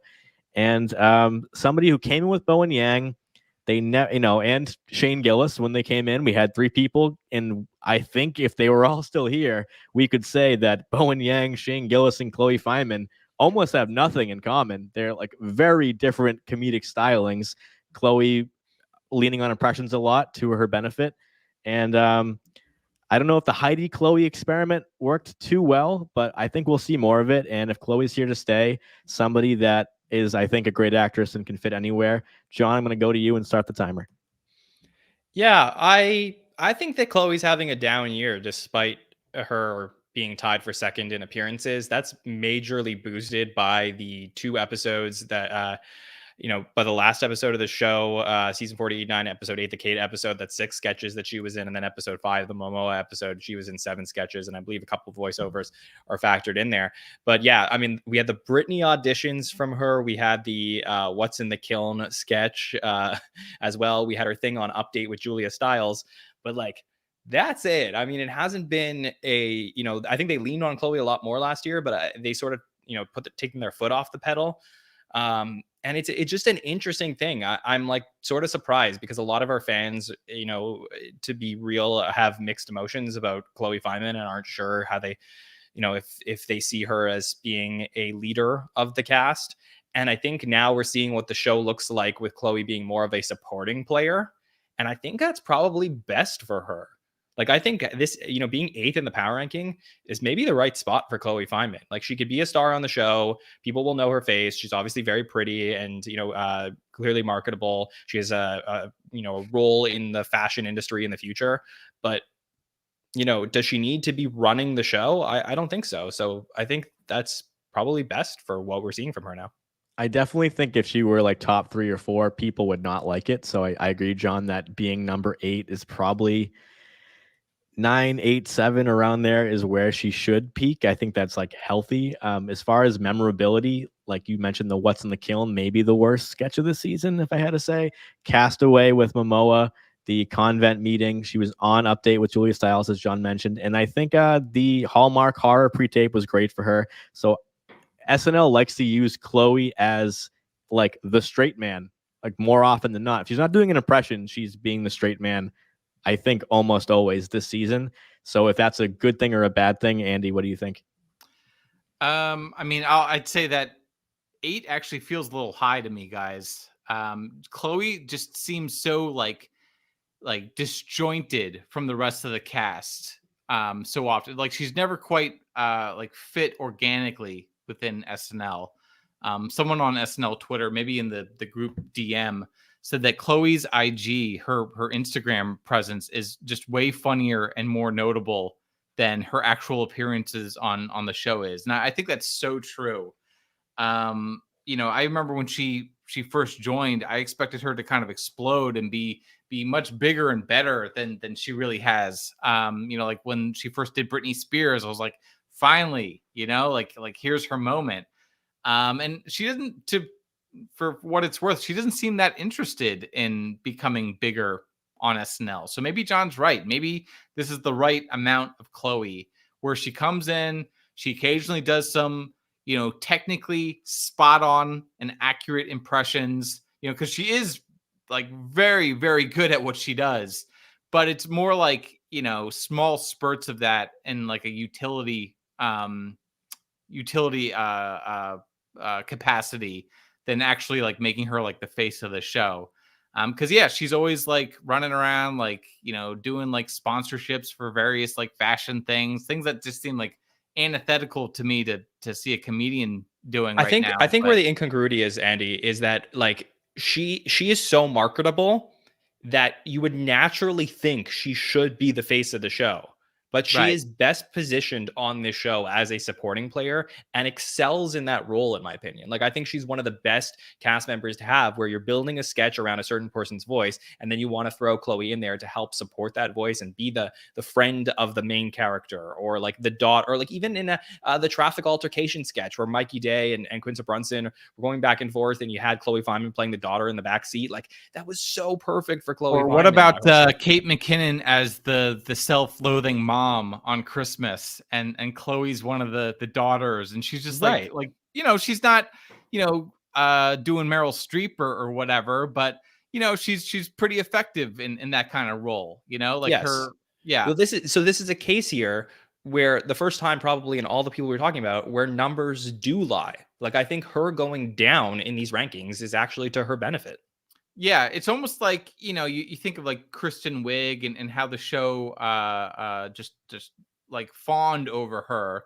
And it's almost like Chloe's not a Kristen Wiig. Like, she's not going to dominate with original characters. She's more of like, in a weird way, like a Daryl Hammond, where it's like you need someone who can do one impression really, really well. Here's that person, I mean, Yeah. I'm not much of a Chloe fan. I can see the technical skill there, but all the sponsorships and all the other stuff that she's doing, I'm like, well, you clearly think that you're beyond SNL at this point, or you're not here to contribute to the show. Yeah, you would take the money if you were on the show. Don't say that. Nah, I wouldn't. I'd be like Dana Carvey. I'd turn down the commercial, John. Come on. But I would say yes to Trapped in Paradise, though. That's something I would do. Anyway. I'll say interesting enough, and Chloe being a vet now, I have the luxury of having stats on every show she's ever done. So I just quickly looked. Has she had a top 10 screen time episode this season? And she hasn't. So if you think that you've seen more of Chloe shine in individual episodes, then you're probably right, because her biggest episode screen time wise was Reggae Jean Page, when she had the Britney cold open, Pedro Pascal being second from last season, Meg Thee Stallion from last season, Michael B. Jordan from last season, Quinta and Woody Harrelson. So she had a strong season 48 where she was dominant in certain episodes. This season just hasn't been it for her. And I agree with Andy when I'm thinking about, like, is there one cast member I can't like picture hanging out with the cast and like don't see on social media? It's probably Chloe. Like, I do feel that disjointed feeling where she works so well on stage, but I just don't like see her that often. I want to be fair to her. She's dating a writer. Like, she. Like, I know. Yeah, she's definitely friends with people at the cast. Like, and I think people. For sure. Like I'm talking about the screen presence, though. Like, I'm talking about persona. Yeah, it doesn't come across on screen as her being as personable as she probably can be. But I think a good opportunity when you have these feelings about these cast. I'm not talking about you two specifically, but I'm saying in general, if you're a listener and you're like, I don't really know this cast member or how they are, like, go watch them on talk shows. Like, go watch Chloe Fineman on The Tonight Show from a few months ago, like that type of thing, where you can sort of get to know them better. And like, you could see sort of like who has that awkward personality, who doesn't, and how, when they come alive. I think Chloe comes alive in impressions, but she is very, very strong in a supporting role. All right, I think we gotta pick things up. I've been too lax on my timer here. We're moving to number be more 7. hard on us. Yeah, you gotta mute John after like 30 seconds, I think. When he starts like, guys, no, Chloe's my friend, you're like, you're done. Done. Yeah, I mean, speaking of like around the horn, I wish I could just, add points when you guys have a good take and just see who the winner is. Are there any bells on that Christmas tree that you could ding? I don't think so. All right, let's keep going. But yeah, we're coming to number 7, which is James Austin Johnson. He's basically been status quo from last year in a good way, only down about 2% from where he was last year.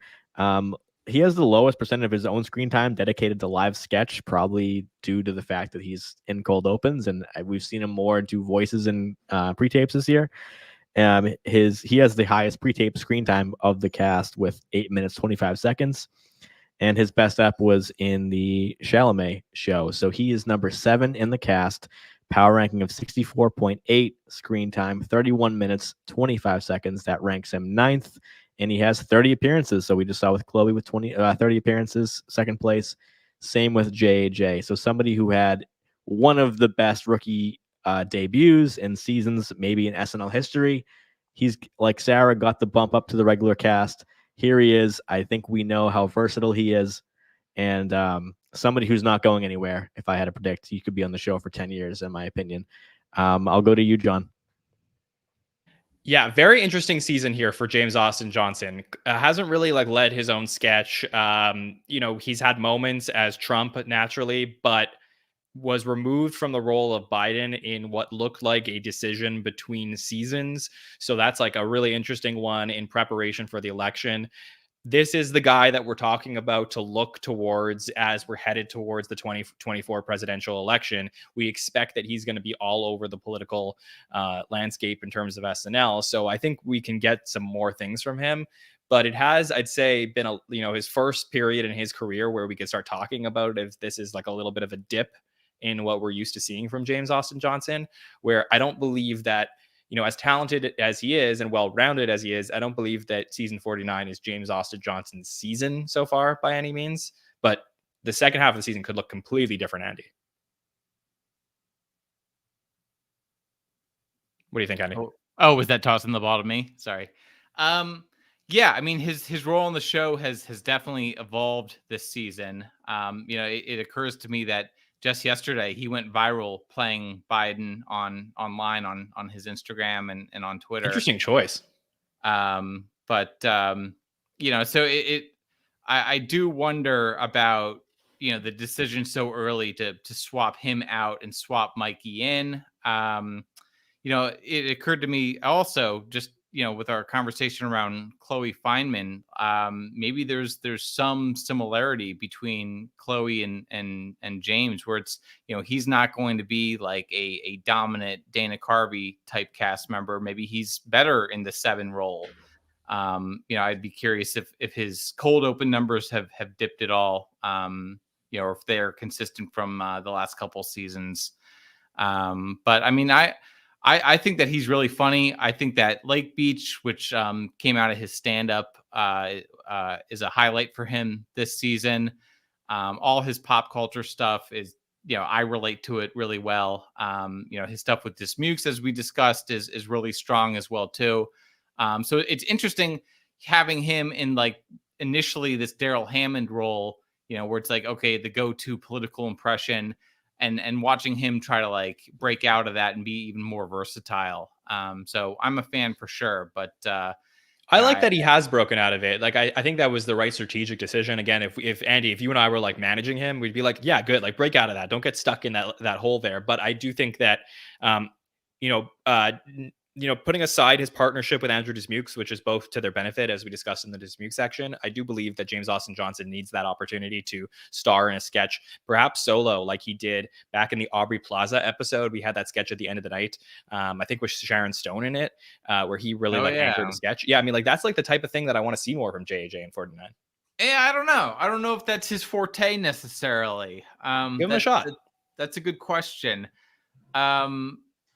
There's something about why I've seen him do stand up twice now, and you come out of this and you're like, wow, this guy is just like brimming with ideas and talent, and then you watch like the political impressions being like the foremost example of that, where it's like you watch his Trump and his Biden online or in person, and you're like, this is fantastic. This is exactly what SNL needs. And then you watch it in the cold open, and you're like, nah, I think I'm all good with this. So it's kind of like a damned if you do, damned if you don't type situation.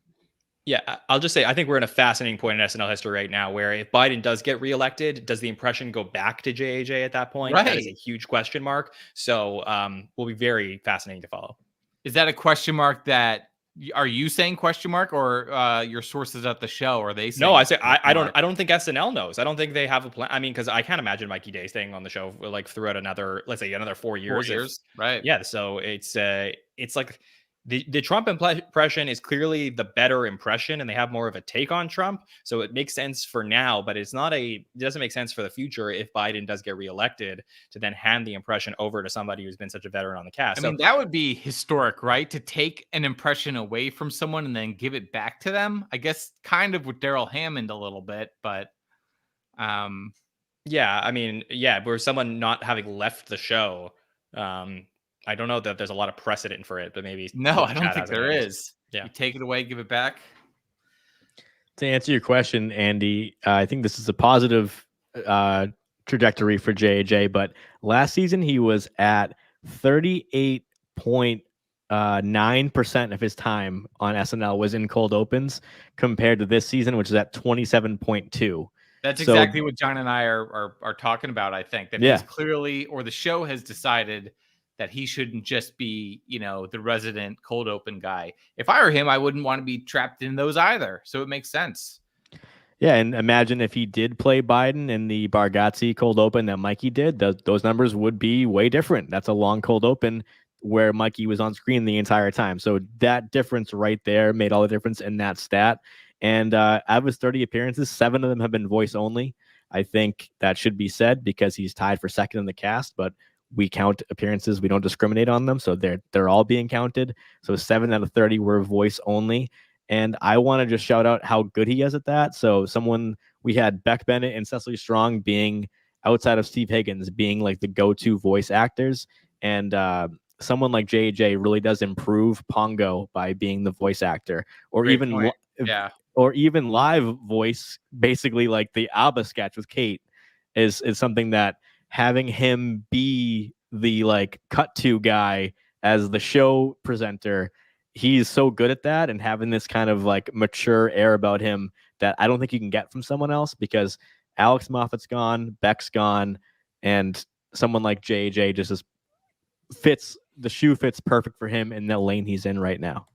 I would define this JJ era as his figuring it out era. Like, I think he knew what he was good at, and we're going to see great things in the future, but now he's in that like middle ground. And we're going to move on to number 6. So I think a long time ago, me and Andy were texting and talking about, writing an SNL stats book. And one of the questions he had, and I think it's a great question, is tracking the success of the Black woman on SNL. And I would love to ask him if Nwodim would you put up there, because someone who's now had success on the show for a longer period of time, unfortunately, than most of the Black women on SNL have had, who's had the chance to look at her now. She's like I see her on TV commercials literally every day. She's eating pizza. She got that pizza money, John. So somebody Take it and run, Ego. Somebody who I think just doesn't ruffle any feathers. Like, she's beautiful, she's funny, she can do it all. And here she is in her 5th year on the show, right? No, 6th year, and is 6th in the power ranking. So just to point out, like, if we should even mention that that's a big deal or not, I just want to shout that out, that to have SNL having this bad history with Black female talent, and then having someone like Ego literally be 6th in this competitive cast should be mentioned. So I'm going to start the timer and say that she is 67.4 average in the power ranking. Again, that puts her 6th, 31 minutes, 43 seconds. That's, I think, John, this is 8th place, right? Yeah, 8th. Appearances, 28, which puts her in 6th place right there. So I've been high on Ego for a while when I think she wasn't really getting the chance she deserved. And now she is. And I think she's been falling to the wayside a bit. But I will say, I thought she had her best update appearance of her career in the Kate McKinnon episode as the rich auntie with no kids. That was and funny. Yeah. So strong. And just, if you had an intro to Nwodim for somebody, like, that's what you play them. You don't play a sketch where, she's just playing a pretty girl or like, a side character. That's it. And for someone who's not known, by the way, at all for update, she's had decent update pieces, but you do not think about update when you think of Ego. So John, I'll go to you first on Ego. Totally agree about the rich auntie. That was so hilarious. Maybe some more misses than hits so far. She did Jada Pinkett Smith at the beginning of the season in the Bad Bunny episode.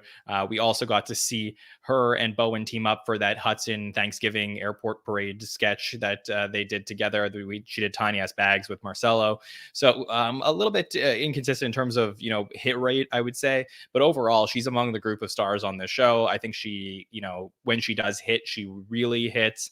I'm one of those people that's very pro Lisa from Temecula. So I think, like, her having that I think no matter what happens throughout, from now until the end of her career, she's always going to be known as Lisa from Temecula in a way that Rachel Dratch is always going to be known as Debbie Downer. And I think that is hot take. You think that is it a bad take? I don't think it's on the level of Debbie Downer. Not yet. Yeah, I mean, it was like I saw people talking about the show that like came out of like the cockroaches came out of the woodwork to talk about that sketch. Yeah, no, absolutely. I don't know if that's. I feel your spirit, and I wanna co-sign it, but I had to react emotionally. Just who I am. No, that's fair. But look, I mean, I love having Ego on the show. We were waiting for her to break out, and I do believe that she's now among the stars of the show. I don't know that I have a stronger take than that, but I am hoping to see her have a few more moments to shine. I think a good example of something that I really loved from her last season that I would like to see from her again this season, and we got that on Update, but perhaps in a live sketch, was the Exorcist sketch from the Jenna Ortega episode, where I think that she was just so strong in that sketch. I should have mentioned too that she's one of the biggest drops from last season. So being sixth in a power ranking of 17 cast members, as I mentioned, is awesome, but down 19% from where she was last year. And I'm looking at her appearance list, and John, you mentioned the Thanksgiving one with Bowen, and we mentioned the updates and Tiny Ass Bag, but there isn't a lot of great Ego this season. So it's been a lot of filler. Now I'm looking at the numbers because she's racked up some good screen time in sketches that you don't really remember. But I will say the chef show one, when she's playing off Bargatze as she's actually the bad chef and he's the good chef, good usage of Ego, because it just the whole setup. And also Punky was great in that sketch too. I didn't mention that earlier. Or maybe I did, but with Kenan and stuff. So that's about it for me on Ego. But I would like to see more, because this first half I don't think has been strong for Ego other than what I just mentioned. Andy, there's a term that I use, and I never can find the right word to describe it, but there's something sometimes SNL cast members give me, which is that when I just look at them and see them on screen, they make me laugh without doing anything. And like, I used to get that a lot from Fred Armisen at times in his career, but Nwodim does that for me. Like when Ego comes on screen, I'm like already ready to laugh before she does anything. Yeah, she's got that natural star quality where she's just a naturally funny person. I think that's not exactly the word or the feeling, the phrase that you're going for, but I think that's the gist of it, right? It's like she didn't spend 10 years in groundlings or 15 years with training to learn how to do it. There's something fundamentally funny about her as a person, right? And my one comment on her is whether it's Dionne Warwick or Lisa from Temecula or Update Desk, blah blah blah. I think she's a little like Heidi Gardner, where I think she'd probably benefit from being in an era of the show that had more recurring characters. Like she's someone that when she connects, she really connects, and I'm like, okay, like this is going to be like the direction of the show moving forward. And then they kind of like move around, or the host is different. And I feel like if you had that stable focus on a recurring character, that might ensure that she's more in the spotlight. But still, I think 6 is pretty respectable. Perfectly on time. That was 5 minutes. So we're gonna go. We did it. We did it. It only took this many tries. But number 5 right here is the hottest topic of the show, because I was mentioning, who's been down, who's been up since midseason last year. This cast member has the biggest drop, and I think we're not going to be surprised by that, based on if you've been following this show by the numbers all season, which is Kenan Thompson, down 25% from last year. He's still a top 5 cast member, 21st season. Somebody, definition of plug and play in SNL. Kenan reacts, have Kenan host the game show, all of that stuff. So most live sketch appearances of the cast. So he's still somebody who's on the stage, in the studio, performing each week. So 8 episodes, 20 appearances, and just live sketches alone. He has 29 appearances overall. That's 5th in the cast. 39 minutes, 23 seconds, also 5th in the cast for screen time, and a power ranking of 74.1. So looking at the whole cast there with power ranking average, we have this drop off from top 5 to the rest of the cast. Kenan being at 74, and then dropping to Ego, who was at the previous slide, at 67. So this top 5 we're about to discuss before we wrap up tonight is like very much upper echelon, but Kenan's fall stat wise is so far, for me anyway, the storyline of the season that's not being talked about, nor should it be talked about outside my show. But it is of note because he dominated season 47 and 48 so significantly that it is very interesting to me if he does stay to 50 and beyond, because I think he's somebody who would stay as long as they'll have him. So, Andy, I'd love to hear your thoughts on Kenan at season 21. Well, he has a book that he's been trying to promote, so maybe that's taken him a little little outside 8H. It could just be the factor between the writer's strike and all the new cast members. It's a signal that they still want to have Kenan in sketches, but at the same time, now's the time to be introducing new voices on the show as well too. So I think the fact that his sketch numbers are still high, it's just screen time is starting to dip, shows that when he comes into the studio, they still obviously include him and incorporate him into things, but maybe he's just a little spread thin at the moment. I don't. John probably has more color on what's going on.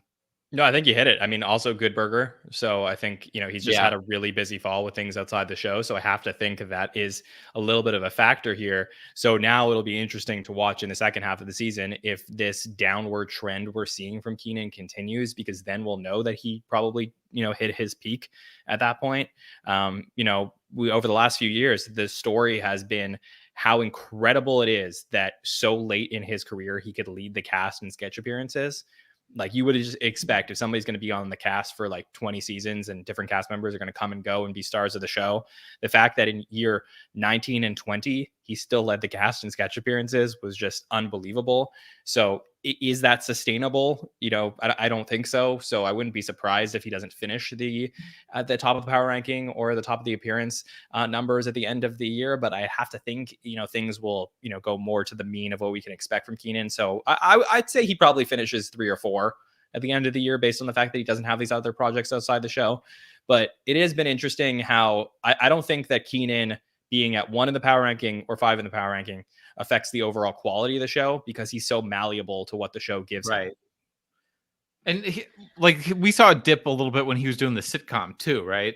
Like, didn't he? He was only absent for 1 episode from the show, and then I don't know if he.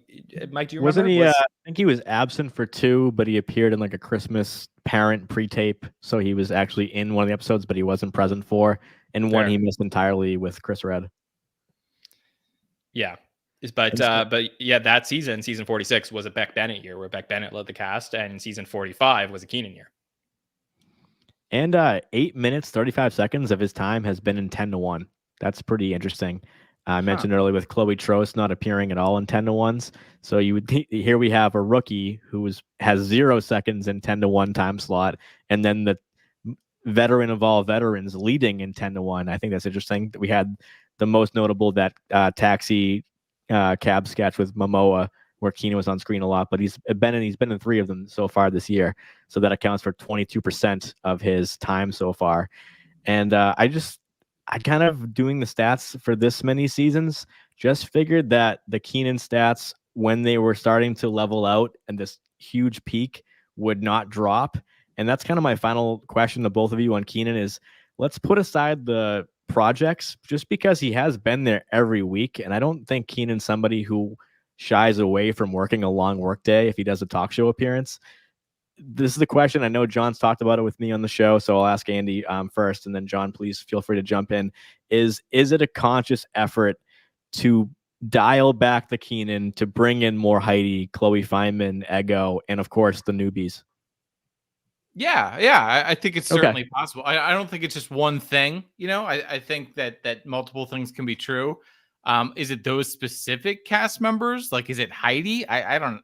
I would say that, why put so much weight on Kenan's back when there's plenty of other veterans to carry the weight, and you're also trying to introduce new faces to audiences. I think that Kenan is the crutch. If you don't have something good, you always just could put Kenan out there because you know that he crushes. And, like a couple of Kenan-centric moments this season were Deion Sanders in the premiere. He also had the Therese Henderson sketch as well, which, it's like, okay, we can throw that out there again.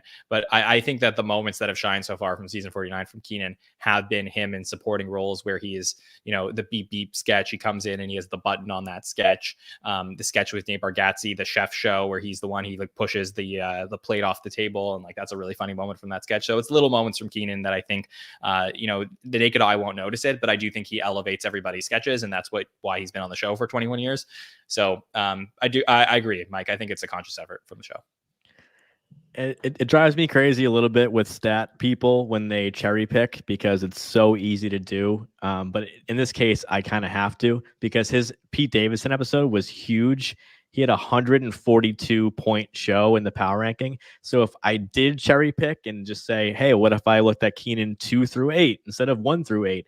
His average would be down to a whole 10 points. He'd be at like a 64.5, and he would be 8th in the cast. So just want to throw that out there that Kenan had one of the biggest episodes of the year for anybody in the first episode, and since has not passed 100. So just want to throw that out there because that would be all the difference. If we were having a conversation at 8 about Kenan, I think our tone would be a little bit different. But because of the Pete episode, he's at 5. He, like I mentioned, he's way ahead of 6 through 17. We're going to move on to Colin Jost at number 4. So if you had any takes left over from the Che discussion, now is the time. He's up 7.5%. His best episode was the Adam Driver one as well. He had a ton of screen time. There's a long update. And he is averaging an 85.4 screen time, 52 minutes and 1 second, 3rd in the cast. Why Colin Jost is always more high. Powerful than Che. No one's ever asked that before, and so I've been thinking about my response. His appearance is also 9, like Che, so he appeared in the one pre-tape outside that. But yeah, he's Colin on screen Jost, way more, Andy, than Che is. Yeah, he's on screen way more. He's on screen like a million times more than Michael Che.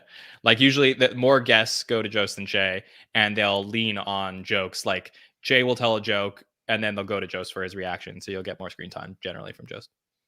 And just a reminder from the Che slide. So Michael Che's screen time, 33 minutes, 55. Colin Jost, 52 minutes, 10 seconds. So I did an average last year on one of these shows, and it just overall, Colin Jost gets 1/3. So 33% more screen time than Che, just on average. And by the way, we'll see plenty of episodes where Che gets more screen time, but just looking over the past 105 episodes I have, that's been the case. So, Andy, do you have any leftover update takes for Colin Jost? No, not really. Just kind of thinking through what the next steps are for Colin.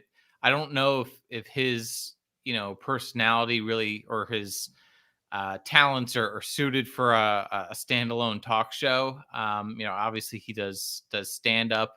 There's talk of doing that movie with Pete Davidson at one point. So he's got his Hollywood connections, as we all know. But it's just, I don't think that there's like an off ramp for him.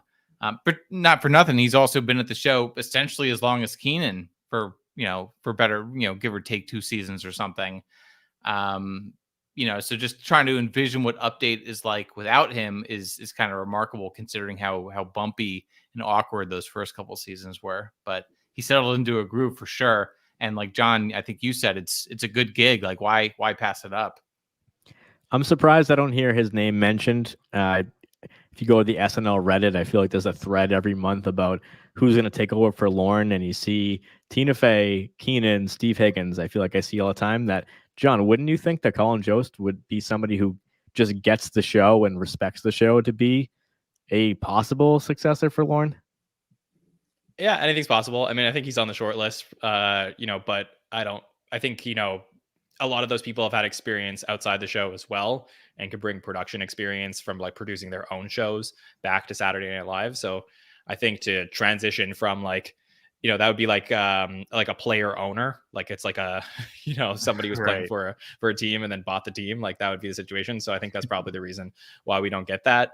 I said what I had to say about Jost and Che. I think Joke Stop was fantastic. I do also like that Colin Jost is still writing sketches. He's still contributing to Cold Opens and helping with some of the newer writers with some update pieces. And overall, I think just another good season for Colin Jost. Someone in the chat, it may have been John, called out my reference to Dennis Miller earlier, and I just want to briefly defend that Modern Update owes its origins to Dennis Miller's 5 or 6 season run on the show, and I think you can clearly connect the dots from Miller to Jost. I think if you were to talk to him, outside like Norm, I think Dennis Miller and his brand of update is reflected and refracted in modern update. John, you can get the next slide up if you're down, but I'll point out, looking at just the my cast tab, and Colin Jost he's recently passed Kevin Nealon as the 12th oldest cast member of all time. So in the history of SNL, I looked at their last show credit and how old they were at their last show, and we have 3 of the top 12 oldest cast members of all time, which are Mikey, Kenan, and now Colin. So he's at number 12, and Che's right behind. He would be 16th oldest cast member of all time.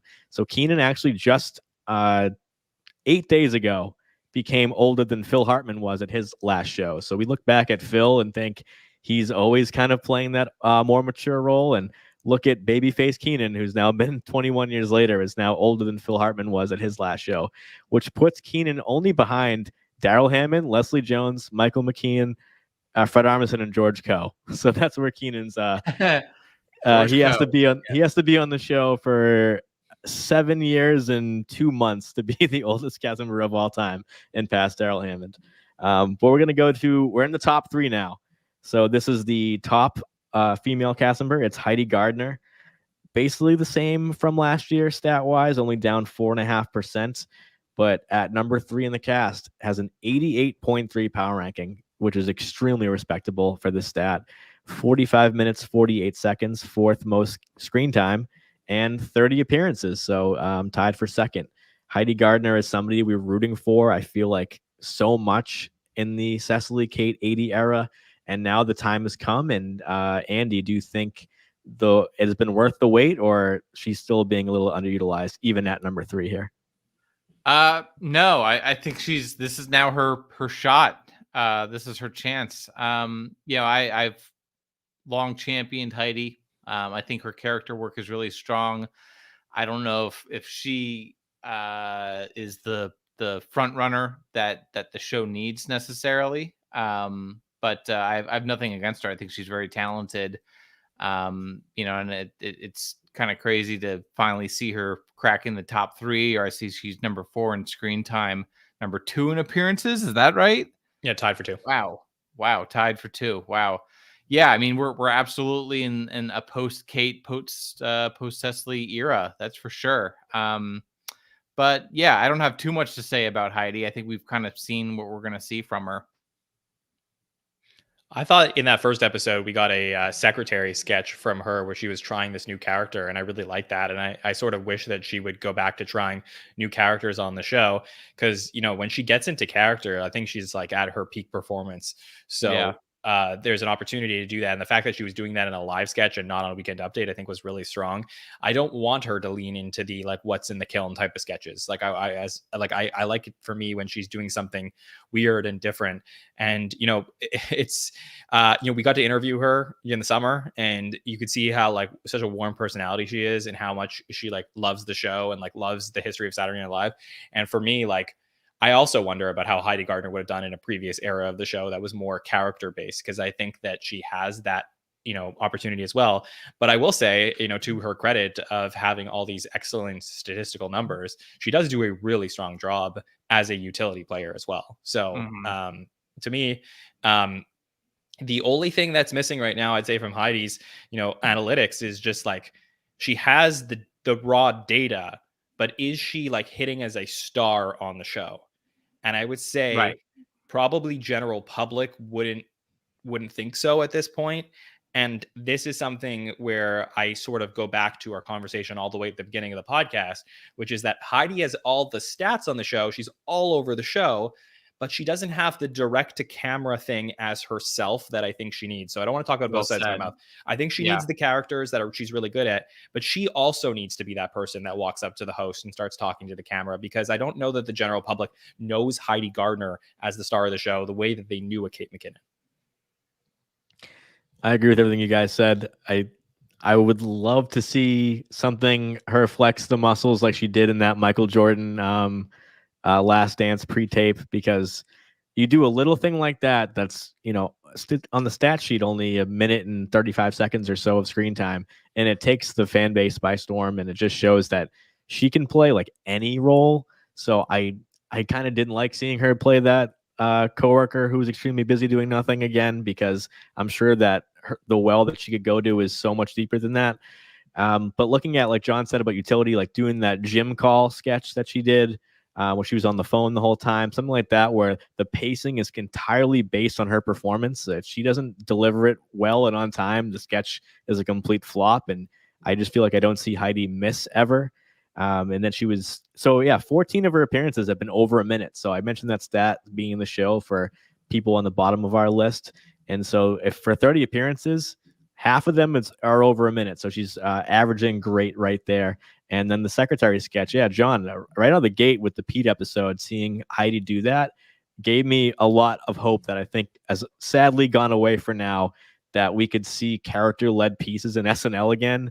Doesn't have to just be topical or just be pre-tapes to be topical as of most. And we don't really see her work with PDD or some cast members as much, and I think Heidi can do it all. So Absolutely. We're actually a little under time here, so I'm gonna save the minute and move on to number 2. Okay, before you do though, I just want to I know we went longer than we thought tonight, but I just really want to thank Andy for joining us. Unfortunately, Andy has to dip, but thank you, Andy, for all your takes tonight. It was great no worries, to Andy. hear Thanks from for coming back. Yeah, thank you very much, guys. Good job. Keep going. And do you want I'll do your plugs for you at the end of the show, but check out Andy's article. Please do. Okay. I'm at the Jeff Richards on Instagram. SNL in review. Read the recaps, guys. Great to get your takes, Andy. Thank you for joining us. Appreciate it. Yep, of course. Okay. All right, that was actually Jeff Richards in a deep fake the entire time. He was doing an Andy Hoglund impression. So we want to thank Jeff for stopping by and showing that off for us. So we're up to the final 2, John.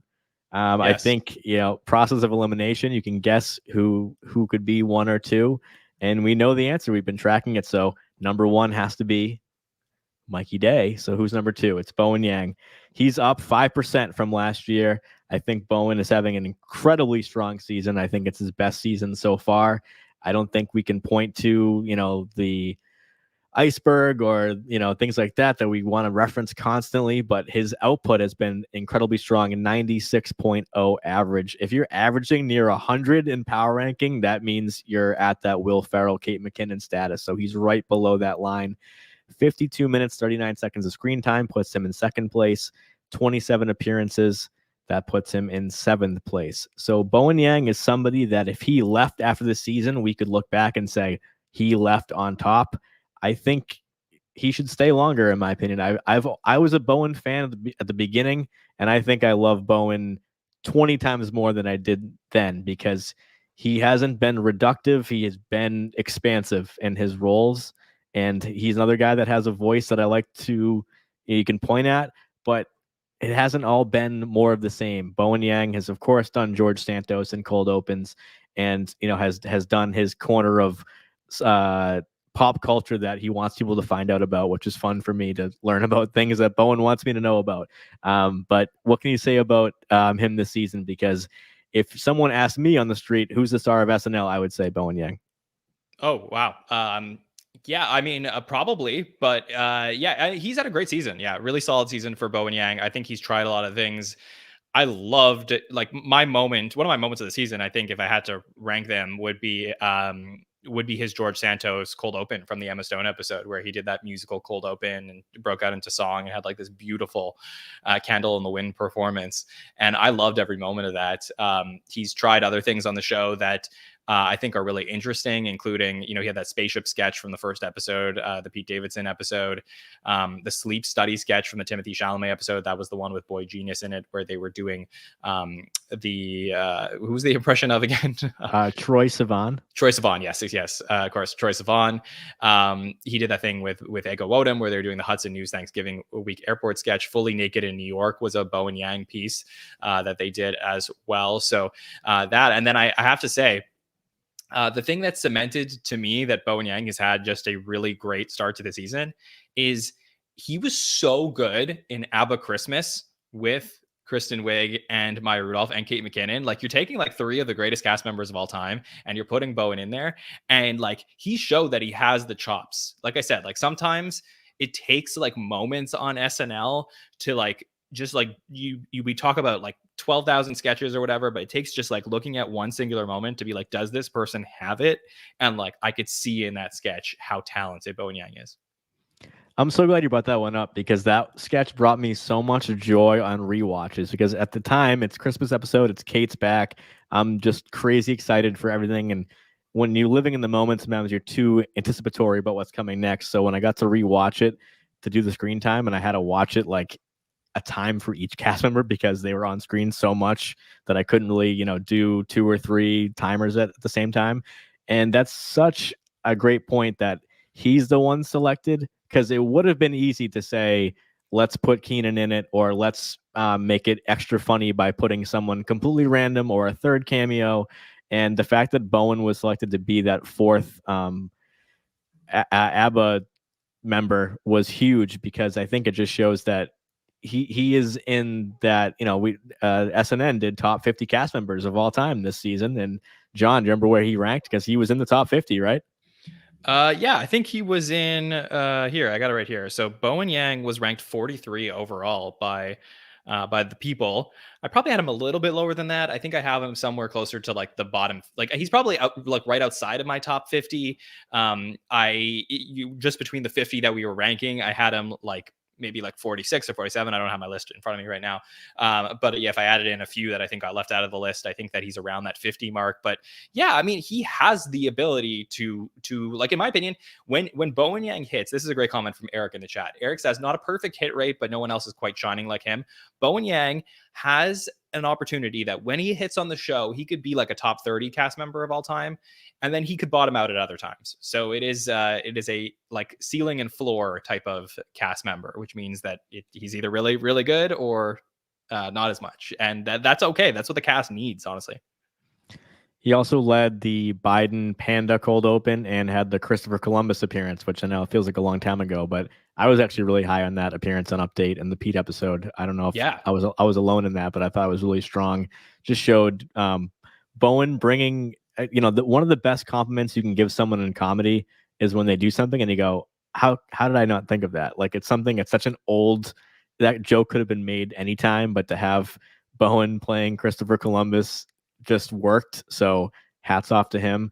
And then I wanted to point out the We're Trying sketch from Adam Driver, where it's a perfect example of that was a good give this host this cast member and just let them cook because they could have had anyone else in the room commenting and feeding them the lines to deliver on. And of course, it's a gay coded sketch with Bowen because he had a hand in writing it and it made sense, but it just showed him working so well with the host. It didn't have to be that material at all. It just was funnier that it was him, I should say. So Bowen Yang being 2nd overall, I would be shocked if he does not finish in the top 3, barring any premature exits. But Bowen Yang has come a long way. He is the biggest standard deviation in the show. I think, like, if you're going to measure that stat, like I think like maybe not in terms of just like raw screen time and appearances, but like from a quality perspective, it is just fascinating to just like to see, like, ride the wave, because like you're going to get some really great stuff from Bowen Yang, but like I want to encourage it because when we do get it, it's really great. When you say standard deviation, do you mean that like some bottoming out is inevitable, or? Yeah, I think so. I think because he's so out there with the performances that he does that they're not always going to hit. Like he's willing to go an extra mile with his characters or his sketch concepts that are like a little bit unique compared to the rest of the cast, that I think that they're not always going to hit right away. Like we could say like Bowen's brand may be like him playing inanimate objects, but I think that's an oversimplification perhaps to what he brings to the show. A good example like that is of something like this is like Fully Naked in New York, which I think at the time of the Hot Take Show, we were like, okay, this was a joke, but was there really a sketch premise here? And I think the fact that he was like, hey, let's just try this thing. But is it good? Is it bad? Like, I don't know. Let's just try it. And like, I think he continues to do that. And some things he does are really, really fantastic. So I would rather him keep trying and missing potentially than not trying at all.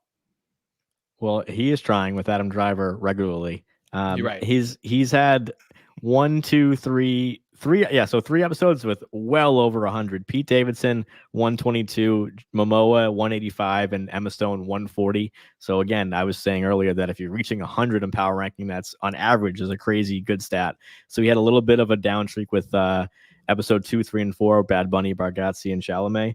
But Bowen Yang's stats have been crazy consistent. And just one more reference, I was remembering the Garrett from Hinge sketch from the Kelsey episode that I think was well received. People didn't think it was that funny, but can you imagine someone doing that role other than Bowen and how worse the sketch would be? So we talk about hosts. I know, John, you like to say this on roundtables.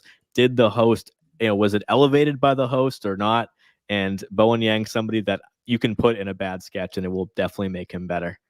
Yeah, we did get a cut Garrett from Facebook Marketplace sketch this season from the Bad Bunny episode. So were you sad to see it cut? I was not. Okay. Yeah, I was okay with it. Yeah, maybe I'm just on average more of a Bowen fan than most, but he's been so much fun to track statistically and just as a fan of the show. And coming up to number one, I was listening to there's a best of 2023 SNN podcast that was just dropped. So I listened to it on my commute on Friday. And it's funny, just through how crazy the year was, I forgot that Mikey Day interview happened in 2023. So when it came up, it was almost like listening to it for the first time when I heard the Mikey Day, Mike Murray crossover. So Mikey Day is number one in power ranking, which leads us to our last card here. Here we go. He is up 20.6%. So I mentioned earlier, Marcelo has had the biggest jump from season to season. He's at 69.6, I think I said earlier. Mikey's up almost 21%. He's had the highest amount of screen time in the cold open with 14 minutes, 29 seconds. He's in the second most live sketches behind Kenan with 19 of his 34 appearances, and that 34 makes him first in the cast. And his screen time, 53 minutes, 48 seconds, is first in the cast. And of course, his power ranking, 104.2, makes him first in the cast. So if you have the triple crown of SNN stats, then of course you're going to be at the top of most stats, period.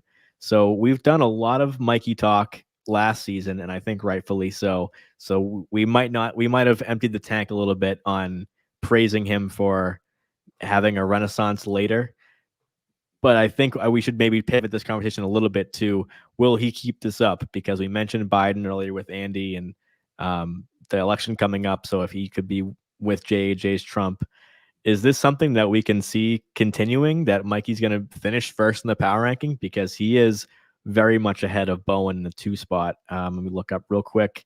Yeah, Mikey's at 104, Bowen's at 96. So an 8-point difference will be hard for Bowen to overcome, but it's definitely doable with 12 more episodes. I mean, this is like an amazing career renaissance from him. Post his castmates leaving the show. Most people expected Mikey to fade, and instead he's turned around and dominated the show since then. I mean, he's trending right now where he could finish the season top of the power rankings, top of the screen time, top of the appearances, capturing his first quote unquote championship as an individual cast member in the history of the show. Would be interesting because the last few seasons we got a Kenan, Beck, Kenan. So since Mikey's been a cast member, it would be fascinating to see if he's ending up at the top of those lists right there. But yeah, I mean, look, has Mikey had the individual standout moments that we got from season 48 into 49? I wouldn't necessarily say so, but I think that the show took what he did in 48 and has used it and trusted him more to be a part of basically everything. And now the big question, the big moment here is they have now handed him the reins of the Biden impression, save for the fact that we almost got an Andrew Dismukes playing Biden that was cut from the Kenan episode. But from what we do know on screen, Mikey Day is playing Biden and will play him into the second half of the year.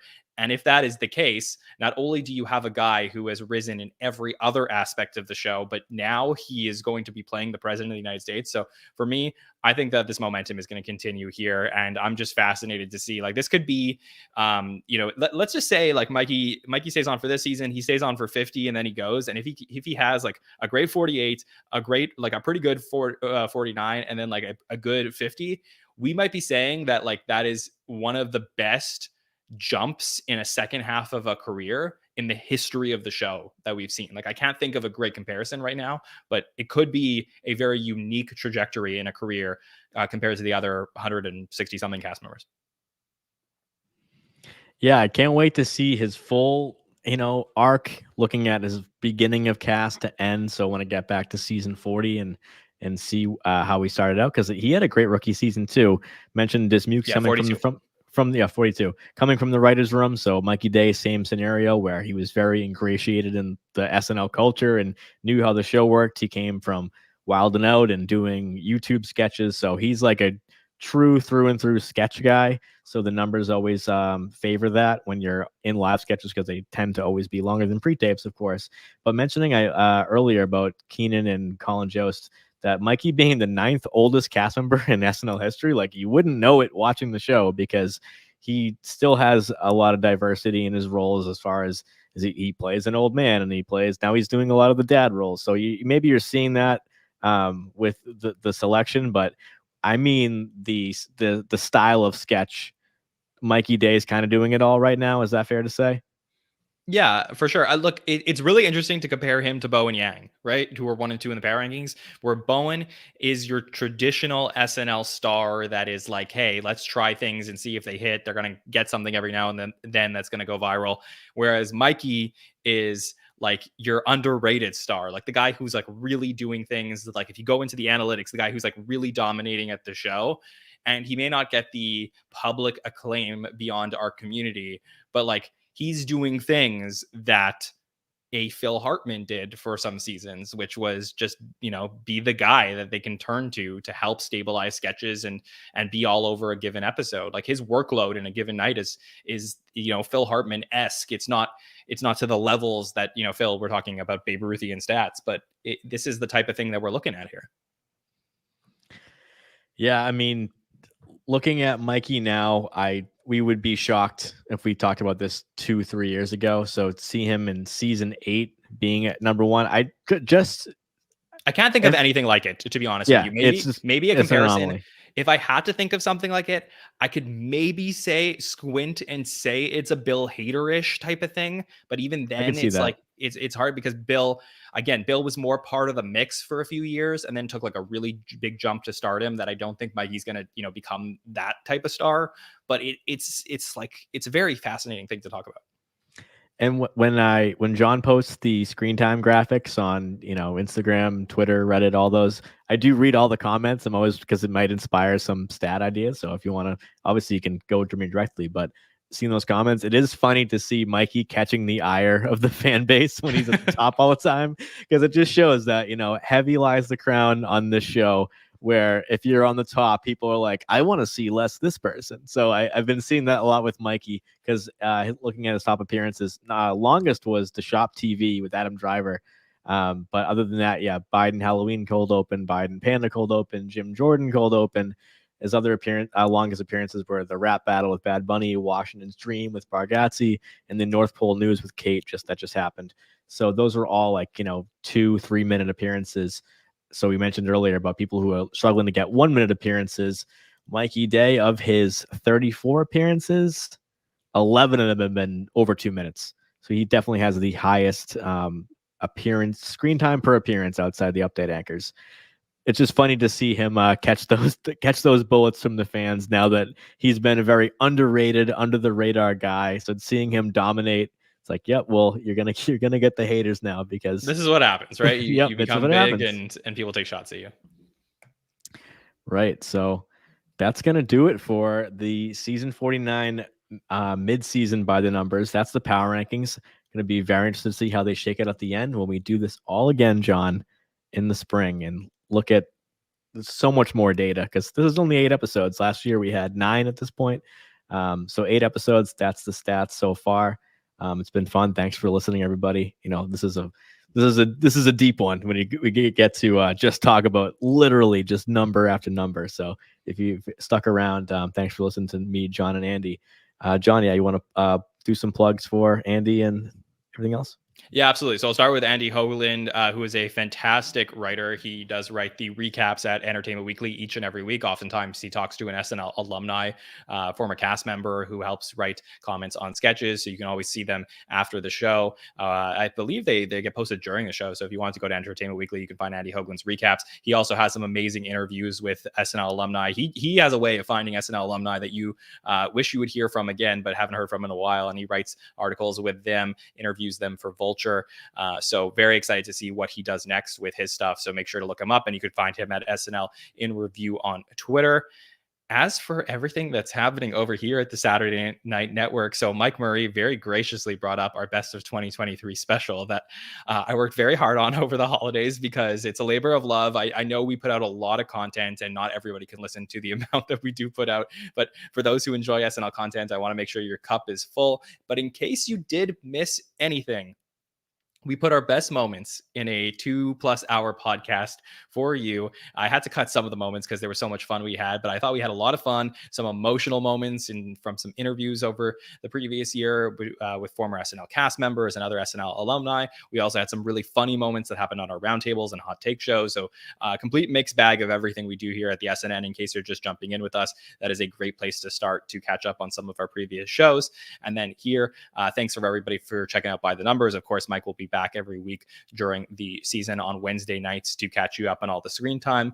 And then next week, we have our feedback show where we're going to be talking about the feedback from the first half of the season and looking forward to what is coming next here in season 49. I'm hoping we will have the announcement for the host and musical guests for the shows after Lordy and Renee Rapp, so we can talk about those episodes a little bit more. But if you are a patron of the Saturday Night Network and you want to come on with us to talk about the season 49, please register. We have a form out on Patreon right now. You can sign up for a time slot and you can call in to discuss and answer questions from the audience.